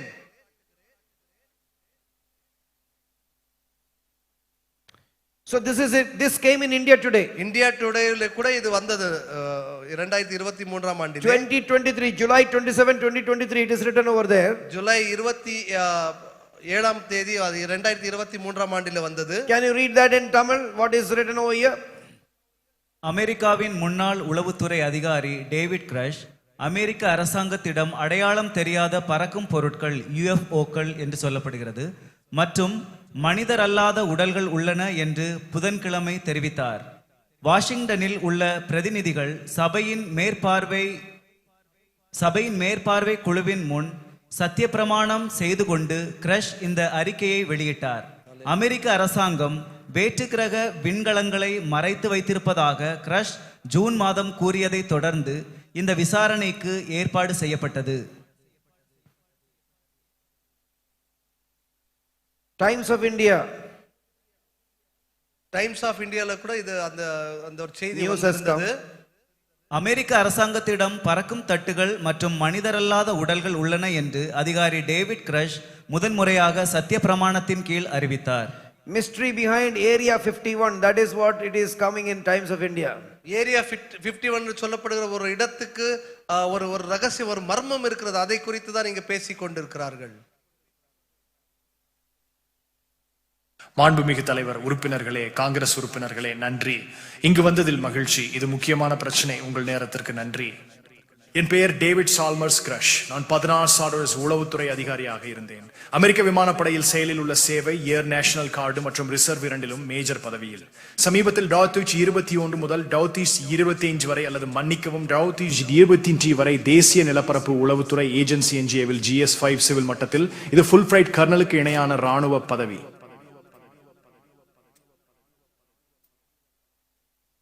அன்னின்சி ஏஜென்சி இன் ரஸ்லம்பரையினாத் அறியப்படாத அசாதாரண நிகழ்வுகள், டிரான்ஸ்மீடியம் பொருள் பகுப்பாய்வு மற்றும் UAP பணிக்குழு UAPTFக்கு அறிக்கை சமர்ப்பிப்பதுடன் ஆல் டொமைன் அனோமலி ரெசல்யூஷன் அலுவலகம் ARO நிறுவப்படும் வரை ஐசு நாபி ராசினம 1922 பாத்தில் ICIG உடன் தரம் PPD வண்டினாவ் IT உடனடி கவலையை பதிவு செய்வதன் மூலம் ஒரு விசில் ப்ளோவர் ஆனேன். பல மரியாதைக்குரிய மற்றும் சான்றளிக்கப்பட்ட தற்போதைய மற்றும் ஒரு முன்னாள் இராணுவ மற்றும் உளவுத்துறை சமூக நபர்களின் அறிக்கைகளின்படி UAP மசாக்ஸ் இப்போது புஸ்பியஸ் ஒன்றம் அரசு UAP தொடர்பான விஷயங்களில் ரகசியமாக காங்கிரஸ் மேற்பார்வைக்கு அப்பால் செயல்படுகிறது.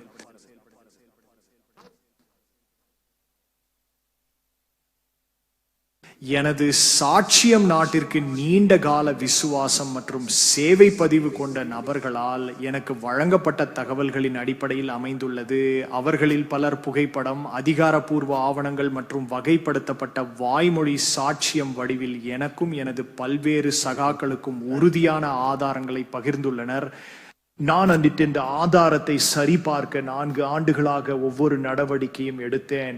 நான் UAP பணிக்குழுவில் இருந்த போது அதை பகிர்ந்தவரிடம் உரிய விடாமுயற்சி செய்தேன். இந்த நடவடிக்கைகளால் இந்த தகவலை உங்கள் முன் கொண்டு வருவதன் முக்கியத்துவத்தை நான் உறுதியாக நம்புகிறேன். நமது அரசியலமைப்பை பாதுகாப்பதும் அமெரிக்க மக்களை பாதுகாப்பதும் நமது கடமை. இந்த கடமையின் அடிப்படையிலான உண்மை மற்றும் வெளிப்படைத்தன்மைக்கான உறுதிப்பாட்டால் நான் உந்தப்படுகிறேன். நமது அரசாங்கத்தை இந்த Now, why am I showing this to you? உங்களுக்கு ஏன் இவைகளெல்லாம் நான் காட்டிக் கொண்டிருக்கிறோம் என்றால், A senior official, ஒரு சீனியர் ஆபீசர் இது பேசிக் கொண்டிருக்கிறார். saying that there is non-human craft. அங்கே அவர் சொல்லுகிறார், அவர் அந்த பறக்கும் அந்த தட்டுகள் இருக்கிறது, நான் அதை பார்த்திருக்கிறேன். Craft that is not made by human beings. மனிதர்களால் செய்யக்கூடாத அந்த அப்படி அந்த கருவிகள் அவைகளா இருக்கிறது. Yes, seen non-human bodies.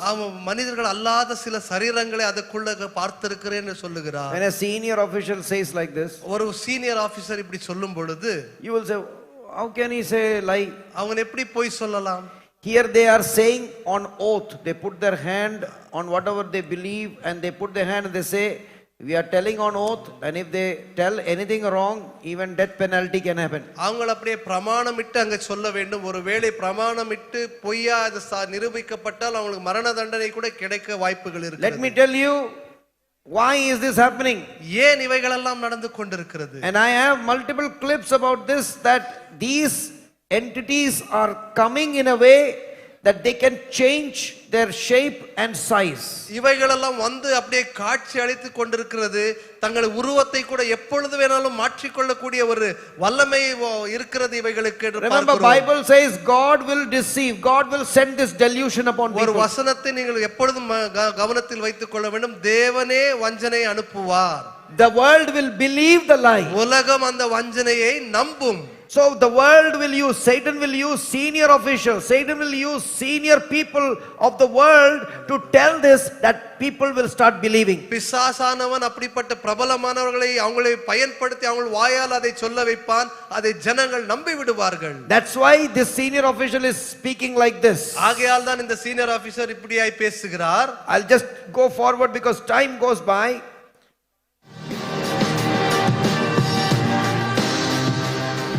வெள்ளை மாளிகை தேசிய பாதுகாப்பு ஒருங்கிணைப்பாளர் ஜான் கிர்பி UFO தகவலாளர் டேவிட் கிரஷின் அதிர்ச்சியூட்டும் குற்றச்சாட்டுகளை மறுக்கவில்லை. பார்க்கலாம். So when Biden, Joe Biden was the president of America before அமெரிக்காவுடைய பிரசிடென்ட்டா இருந்த பொழுது Donald Trump, before Donald Trump. முன்பதாக அவர் பிரசிடென்ட்டா இருந்தார்.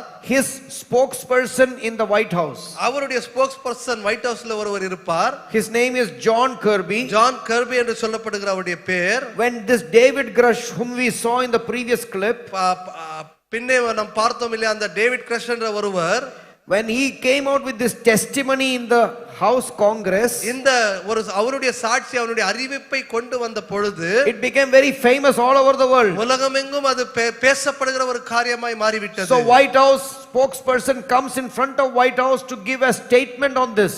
ஆகையால் ஒயிட் ஹவுஸ்ல இருக்க ஒரு ஸ்போக்ஸ் பர்சன் அப்படியே வெளியே வந்து அப்படியே ஒரு செய்தியை கொடுக்கிறார். And அறிவிப்பு. what statement is he giving? அந்த அறிவிப்பு என்னவென்றால், The US administration is investigating what Grush has said. Crush சொன்ன காரியங்களை US அட்மினிஸ்ட்ரேஷன் ஆராய்ந்து பார்த்து கொண்டிருக்கிறது. Another very important thing he said like this. இன்னொரு காரியத்தை முக்கியமாய் சொன்னார். We do not deny the existence of these things. நாங்கள் அவைகள் இல்லை என்று நம்பவில்லை, அதை மறுக்கவும் இல்லை.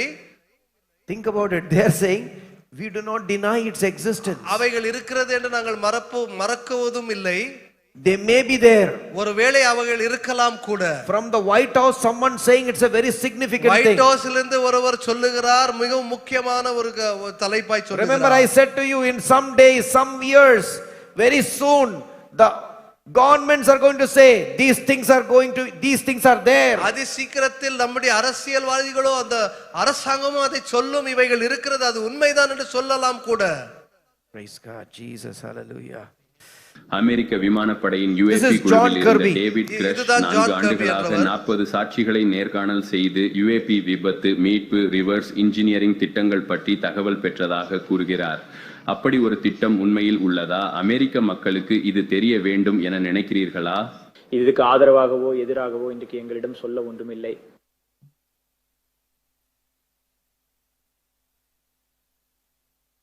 நம்ம யாரோ தெரியாது. வான்வழி நிகழ்வுகளின் விஷயத்தை தீவிரமாக எடுத்துக்கொள்கிறார்கள். பெண்டகனில் உள்ள தரவுகளை பகுப்பாய்வு செய்யவும், அறிக்கைகளை சேகரிக்கவும், அவற்றை ஒருங்கிணைக்கவும், சரியான முறையில் முன்னெடுத்துச் செல்லவும் ஒரு முழு அலுவலகம் நிறுவப்பட்டுள்ளது. நான் நினைக்கிறேன் எந்த ஒரு இது நாம் அறிந்த ஆதாரம் சில சம்பவங்கள் வந்து இராணுவ பயிற்சி இராணுவத்தை தயார் நிலையை பாதித்துள்ளன. கிர்பி கிரஷ் குற்றச்சாட்டுகள், அதிபர் பிடன் கருத்துக்கள் பத்தியும் பேசினாரு. சிங் ஜனாதிபதிக்கு விமானிகளின் அவதானிப்புகள் தீவிரமானவை என தோன்றவில்லை என்றால் அவர் அதை விரும்ப மாட்டார். பெண்டகனில் சேருங்கள், தரவை பகுப்பாய்வு செய்யுங்கள், அறிக்கைகளை சேகரித்து தகவல்களை ஒருங்கிணைத்து இங்கு நம்மிடம் என்ன இருக்கிறது என்பதை நன்கு புரிந்து கொள்ள ஒரு அமைப்பை வழங்குங்கள். ஆனால் இந்த டிராரிசம்பிளிஷன் இந்த வேலை நடந்து கொண்டிருக்கிறது. எனவே அமெரிக்க மக்களிடம் நாம வெளிப்படையாக இருக்க வேண்டுமா என்பது உங்கள் கேள்வி என்றால், ஆம், நம்மால் முடிந்தவரை வெளிப்படையாக இருக்க வேண்டும். ஆனால் உண்மை என்னவென்றால் ஜெர்மி, இவற்றுக்கு எங்களிடம் தெளிவான பதில் இல்லை. UAP satte online-il nidu questant chisene to girastunni fatanmeikane ஆதாரமாகின கருதுகிறார்கள். ஒரு மூத்த தகவல் தொடர்பு அதிகாரி Stimel även dessa attribution tycker inte hacker på refrain totally ana i sig det vi människor parta undre அப்படின்னு சொல்லுங்க. That was more Urdu than Tamil. அது தமிழாய் தோன்றவில்லை. Because of the AI. அதை அப்படியே மொழிபெயர்ப்பு செய்தபடியால் அது தனக்கு தெரிந்த ஒரு பாஷையில பேசிவிட்டது. Are you able to get what we are trying to tell you? நாங்கள் உங்களுக்கு சொல்ல வருகிறதை புரிந்து கொண்டு இருக்கிறதா?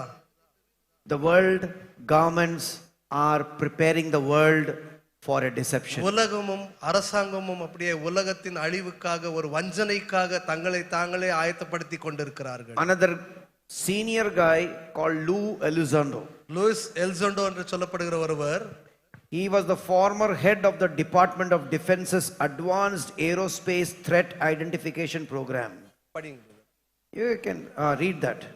பெண்டகனின் மேம்பட்ட விண்வெளி அச்சுறுத்தல் அடையாள திட்டத்தின் முன்னாள் தலைவரான லூயிஸ் எலிசாண்டோ இமினன்ட் என்ற ஒரு புத்தகத்தை எழுதியுள்ளார். அதில் தேவதைகளும் பேய்களும் என்ற அத்தியாயத்தில் அடையாளம் தெரியாத பறக்கும் பொருட்கள் UFO நிகழ்வானது பேய் சக்திகளின் உலகத்துடன் தொடர்புடையது என்பதை பென்டகன் அதிகாரிகள் ஒப்புக்கொள்கிறார்கள் என்று அவர் எழுதியுள்ளார். Lou Elizondo, very senior guy.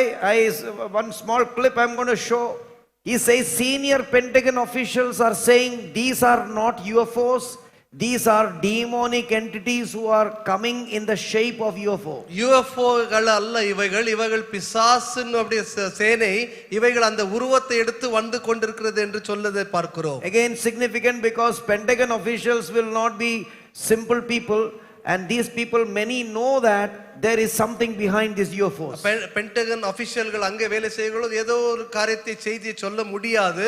அவங்க சொன்னால் அதிலே ஒரு காரியம் அடங்கி இருக்கும். I purchased this book and that book is there with me. இந்த புத்தகத்தை நான் அப்படியே வாங்கி இருக்கிறேன். அந்த புத்தகம் என்னிடத்தில் இருக்கிறது. The introduction of the book is written by Christopher Mellon. Christopher Mellon என்று சொல்லப்படுகிறது. அந்த துவக்கத்தில் அதுக்கு உரிய ஒரு இன்ட்ரோடக்ஷன் கொடுத்திருக்கிறார். Not a simple guy. He was the former deputy assistant secretary of the Department of Defense for Intelligence. You can read that. Luwin புத்தகத்திற்கான முன்னுரையை முன்னாள் பாதுகாப்புத்துறை துணை உதவி செயலாளரும் செனட் உளவுத்துறை குழுவின் முன்னாள் சிறுபான்மை கட்சி பணியாளர் இயக்குனருமான கிறிஸ்டோபர் மெல்லன் எழுதியுள்ளார். சரி எல்லோரும் நாம் லூயிஸ் எலிசோண்டோ மற்றும் அவரது புதிய புத்தகம் Inside the Pentagon's Hunt for UFOs பற்றி பேச வேண்டும். அவர் யார் என்று தெரியாவிட்டால் இங்கே ஒரு சுருக்கமான அறிமுகம். லூயிஸ் எலிசாண்டோ தான் சரஷன் அதை அறிந்த நபர். ஹாட்சா அவர் பென்டகனின் முன்னாள் அதிகாரி, இந்த பொருட்களை விசாரிக்கும் திட்டத்தை நடத்தியவர். அவர் இன்று இரவு எங்களுடன் இணைகிறார். லூ, எங்களுடன் வந்ததற்கு மிக்க நன்றி. அப்படியானால் மக்கள் நிதி அளிக்கும் அமெரிக்க அரசாங்கம் இந்த பொருட்கள் பற்றிய தகவல்களை ஏன் மறைக்கிறது? நான் நம்புகிறேன் அமெரிக்காவிடம் வேற்று கிரக பொருட்கள் உள்ளன. சொன்னால் துரதிர்ஷ்டவசமாக இப்போதைக்கு இதை விட அதிகம் சொல்ல முடியாது. தெரியுமா, மக்கள் எப்போதும் சொல்வார்கள், சரி இந்த விஷயங்கள் நிச்சயமாக வெளியில் இருந்து வந்தவை என்று. நான் சொல்வேன், சரி அதை நிறுத்துங்கள். நான் அடிக்கடி மக்களிடம் சொல்வேன், பாருங்கள் இவை வெளியில் இருந்தோ உள்விண்வெளியில் இருந்தோ அல்லது உண்மையை சொல்ல போனால் இடையில் உள்ள இடத்தில் இருந்தோ வந்திருக்கலாம். நம்மை சுற்றி ஒரு முழுமையான யதார்த்தம் உள்ளது. சூரியனை நம்பி இல்லாமல் வேதியியல் தொகுப்பை நம்பி வாழும் உயிரினங்கள் கடலின் ஆழத்தில் உள்ளன. நீங்கள் உண்மையில் அதை பார்த்தீங்களா? நீங்கள் நினைப்பது வெளிநாட்டு தொழில்நுட்பமாக இருந்தாலும் ஒரு இம்ப்ளான்ட். நான் பார்த்திருக்கிறேன். நான் அகற்றப்பட்ட ஒரு தொழில்நுட்ப கருவியை பார்த்தேன். யுஎஸ்சி முதலை கோரிய ஒரு அமெரிக்க இராணுவ வீரரிடமிருந்து முன்னாள் படைவீரர் நலத்துறை பிரிவின் பயிற்சி பெற்ற அறுவை சிகிச்சை நிபுணரால் இது அகற்றப்பட்டது. நேரே இதற்கு போவோம். நான் லூயிஸ் எலிசோண்டோவின் புத்தகத்தில் விசித்திரமான ஒன்றை கண்டேன். அது அரசாங்கத்தின் மிக உயர்ந்த மட்டத்தில் UFO அல்லது UAP என்பது உண்மையில் ஒரு பைபிள் நிகழ்வு, விழுந்த தேவதூதர்கள் மற்றும் கூடுதல் பரிமாண அலகுகளின் பேய் வடிவங்கள் என்ற ஏமாற்று வேலை என்பதை நிரூபிக்கிறது. இப்போது ஆகஸ்ட் 2024க்கு வருவோம். அப்போது பென்டகன் உள்விவகார நிபுணர் மற்றும் UFO விசில் ப்ளோவர் லூயிஸ் எலிசோண்டோ தனது புத்தகத்தில் இதை எழுதுகிறார். நான் UAP விவகாரத்தில் ஈடுபட்ட போது பாதுகாப்புத்துறைக்குள் கொள்கையை வடிவமைத்த மத அடிப்படைவாதிகளின் சக்தி வாய்ந்த குழுவை பற்றிய கதைகளை கேட்டேன். அவர்கள் காலின்ஸ் எலைட் என்று அழைக்கப்பட்டார்கள். நான் இந்த பெயரை கேட்டிருந்தேன். ஆனால் நான் உண்மையை சொல்ல வேண்டும் என்றால் அவர்களின் இருப்பு பற்றி நான் ஒருபோதும் அதிகம் கவனம் செலுத்தவில்லை. பென்டகனில் இல்லுமினாட்டி ஒரு ரகசிய மத சமூகத்தின் தொலைநோக்கு சக்தி கதைகளை கேட்பது அபத்தமாக தோன்றியது. அன்றாட அதிகாரத்துவமும் பாரம்பரிய திட்டங்களும் போதாதா? சில ஜெனரல்களும் அவர்களின் தீவிரவாத ஊழியர்களும் ஒரு புனிதமான ஆனால் மதச்சார்பற்ற தேசிய பாதுகாப்பு நிறுவனத்தின் கொள்கைக்குள் மத நிகழ்ச்சி நிரலை தீவிரமாக ஊக்குவிக்கிறார்களா? மதப்பற்றுக்கு ஒரு வரம்பு இருந்தது. ஆனாலும் காலின்ஸ் உண்மையில் உண்மையானவர்கள் என்று நான் அறிந்தேன். அவர்கள் யார்? அவர்களின் நோக்கம் என்ன? அமெரிக்க அரசாங்கத்திற்குள் அதன் தொடக்கத்திலிருந்தே நிறுவனத்தின் ஒரு பகுதியாக இருந்த முறையான ஆனால் மதச்சார்பற்ற ரகசிய அமைப்புகள் இருந்தனவா? ஒருவேளை வழிதவறிய மேசோனிக் லாட்ஜ் ஒன்று எங்கள் இராணுவ மூத்த உறுப்பினர்களை ஈர்த்திருக்கலாம். இது என்னை இல்லுமினாட்டியை பற்றி சிந்திக்க வைத்தது. பொருத்தமானது. அவர்கள் அருகில் வந்ததும் அவர் தன் பையில் கைவிட்டு மெதுவான குரலில் ஏதோ சொன்னார். அதை நான் ஒருபோதும் மறக்க மாட்டேன். லூ, இந்த விஷயங்கள் என்னவென்று உனக்கு தெரியும் தானே? வுட்ஸ் கேள்வி கேட்கிறாரா அல்லது கூறுகிறாரா என எனக்கு தெரியவில்லை. மன்னிக்கவும் ஐயா என்றேன். நீங்கள் குறிப்பாக எதை குறிப்பிடுகிறீர்கள்? அவரது எரிச்சலை உணர்ந்தேன். மனதின் ஆழத்தில் எனக்கு தெரியாத ஒன்றை வுட்ஸ் அறிந்திருப்பார் என்று ரகசியமாக நம்பினேன். நாம் தேடிக்கொண்டிருந்த அந்த UAP பாதுகாப்பு ஆராய்ச்சி திட்ட ஏஜென்சி, DRPA அல்லது விமானப்படை ஆராய்ச்சி ஆய்வகத்தின் ரகசிய பட்ஜெட்டில் மறைக்கப்பட்டிருந்த ஒரு ரகசிய அமெரிக்க தொழில்நுட்பம் என்று வுட்ஸ் என்னிடம் சொல்வார் என நான் எதிர்பார்த்தேன். அது ஒரு நல்ல செய்தியாக இருந்திருக்கும். லூ, நீங்கள் சமீபத்தில் உங்கள் பைபிளை படித்தீர்களா? அவர் கேட்டார். ஐயா, எனக்கு பைபிள் தெரியும் என்றேன். இது என்ன விசித்திரமான கேள்வி, நான் நினைத்தேன். நீ இதனுடன் விளையாடி குழப்பம் செய்கிறாய். உட்ஸ் சொன்னார். அவர் யுஏபி பற்றி பேசிக் கொண்டிருந்தார் என்பது எனக்கு தெளிவாக தெரிந்தது. என் முகபாவனைகளை நான் யோசிக்கவில்லை. ஆனால் நான் அதிர்ச்சி அடைந்தேன் என்பதை உட்ஸ் புரிந்து கொண்டிருப்பார் என்று எனக்கு தெரியும். இது பிசாசுத்தனம். அவர் என்னிடம் சொன்னார், நாம் இதில் கவனம் செலுத்தக்கூடாது. இது என்ன, எங்கிருந்து வருகிறது என முன்பே தெரியும். இது ஏமாற்றுக்காரன், பிசாசு. நான் கேட்டதை நம்ப முடியல. இது ஒரு மூத்த உளவுத்துறை அதிகாரி மத நம்பிக்கைகளை தேசிய பாதுகாப்பிற்கு மேலாக வைத்திருந்தார். My brothers and sisters, this is a senior official who came out with this book, and he says about this Pentagon officials who are saying that these are not the aliens, but these are demonic entities. And இவைகள் வன்னிய கிரகத்திலிருந்து வந்தவர்கள் அல்ல, இவ சாத்தான் பிசாசின் அப்படியாய் உருவமாய் எடுத்து பிசாசு உருவம் எடுத்து வருகிறது. Now we have shown two very important events that are taking place right before our eyes. நம்முடைய கண்களுக்கு முன்பதாக நடந்து கொண்டிருக்கிற முக்கியமான ரெண்டு நிகழ்வுகளை குறித்து நாம் பார்த்தோம். Israel is coming in front of the world. Israel முக்கியமான ஒரு பகுதி, அது ஒரு காரியம். Number two, Satan is preparing to enter and like an alien, the sight of normal in the face of different people of the world. இரண்டாவதாக there is a big army that is coming under from the bottomless pit. அங்கே குளிரிலிருந்து ஆழமான குளிரிலிருந்து அப்படியாய் ஒரு சேனை வருகிறதை அங்கே எழுதப்பட்டிருக்கிறதை பார்க்கிறோம். They have their body like a horse. அவருடைய சரீரம் குதிரைகளை போல இருந்ததும், they have a sting like a scorpion. அவருடைய கொடியானது அப்படியே அந்த தேளை போல அந்த கொடி இருந்தது என்று பார்க்கிறோம். Their face and their hairs is like the hairs of a woman. முகத்தை பார்க்கும்போது, முடியை பார்க்கும்போது ஒரு ஸ்திரீயை போல அவர்கள் காணப்பட்டார்கள். They came out of the bottomless pit. அவர்கள் அந்த 9ஆம் அதிகாரம், their leader was called Abaddon or Apollyon. Apollyon என்று சொல்லப்படுகிற, அபாதன் என்று சொல்லப்படுகிற அவருடைய தலைவருடைய பெயராகும். And let us read the 9th verse, let us read the 7th verse onwards, chapter 9 verse 7 onwards, Revelation. அந்த வெட்டுக்கிளிகளின் உருவம் யுத்தத்திற்கு ஆயத்த பண்ணப்பட்ட குதிரைகளுக்கு ஒப்பாயிருந்தது. அவைகளுடைய தலைகளின் மேல் அவர்களுடைய தலைகளின் மேல் பொன்மயமான கிரீடம் போன்றவைகள் இருந்தன. அவைகளின் முகங்கள் மனுஷருடைய முகங்கள் போல் இருந்தன. Like men. Yes, keep reading. அவைகளுடைய கூந்தல் ஸ்திரீகளுடைய கூந்தல் போல் இருந்தது. அவைகளின் பற்கள் சிங்கங்களின் பற்கள் போல் இருந்தன. இரும்பு கவசங்களைப் போல மார்க்கவசங்கள் அவைகளுக்கு இருந்தன. அவைகளுடைய சிறகுகளின் இரைச்சல் யுத்தத்திற்கு ஓடுகிற அநேக குதிரைகள் பூண்ட இரதங்களின் இரைச்சலுக்கு ஒப்பாயிருந்தன. Read 10th verse, 11th verse.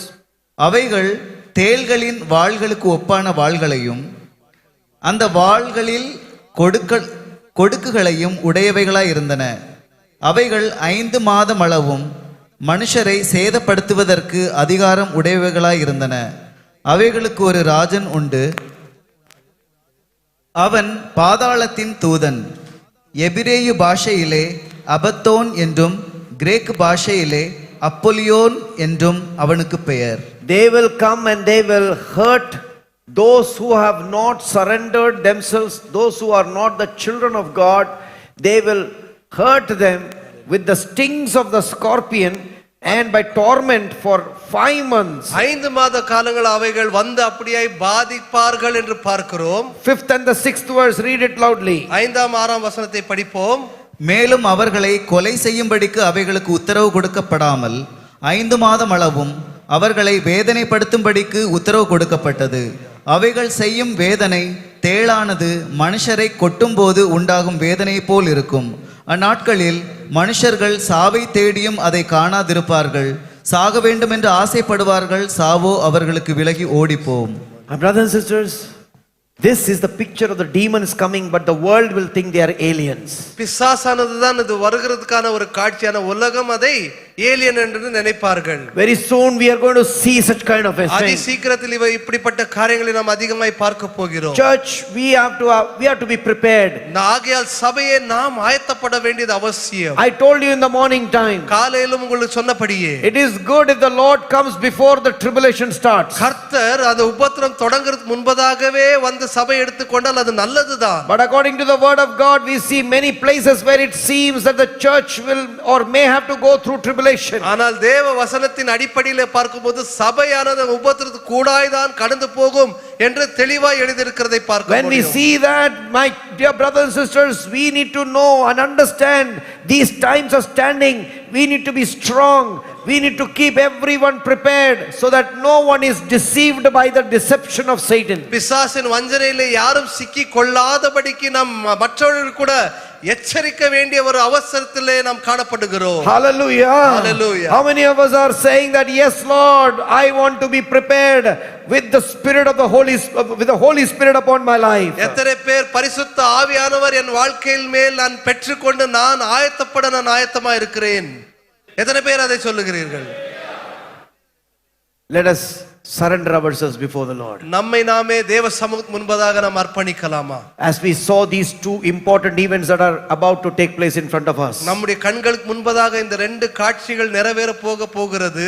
We are the church, the body of Jesus Christ. நாம் தான் சபையாய் இயேசு கிறிஸ்துவுடைய சரீரமாய் காணப்படுகிறோம். One quick verse and then we are going to come stand up and start worshiping the ஒரு Lord. வசனத்தை படித்து நாம் எழுந்து கொண்டு தேவனை ஆராதிக்க போகிறோம். 1 Thessalonians chapter 5 from verse 3 onwards, quickly read. 1 தெசலோனிக்கர் 5ஆம் அதிகாரம் 3ஆம் வசனத்திலிருந்து படிப்போம். சமாதானமும் சௌக்கியமும் உண்டென்று அவர்கள் சொல்லும்போது கர்ப்பவதியானவளுக்கு வேதனை வருகிறது போல அழிவு சடிதியாய் அவர்கள் மேல் வரும். அவர்கள் தப்பி போவதில்லை. சகோதரரே, அந்த நாள் திருடனைப் போல உங்களை பிடித்து கொள்ளத்தக்கதாக நீங்கள் அந்தகாரத்தில் இருக்கிறவர்கள் அல்லவே. நீங்கள் எல்லாரும் வெளிச்சத்தின் பிள்ளைகளும் பகலின் பிள்ளைகளுமாய் இருக்கிறீர்கள். நாம் இரவுக்கும் இருளுக்கும் உள்ளானவர்கள் அல்லவே. ஆகையால் மற்றவர்கள் தூங்குகிறது போல நாம் தூங்காமல் விழித்துக்கொண்டு தெளிந்தவர்களாய் இருக்க கடவோம்.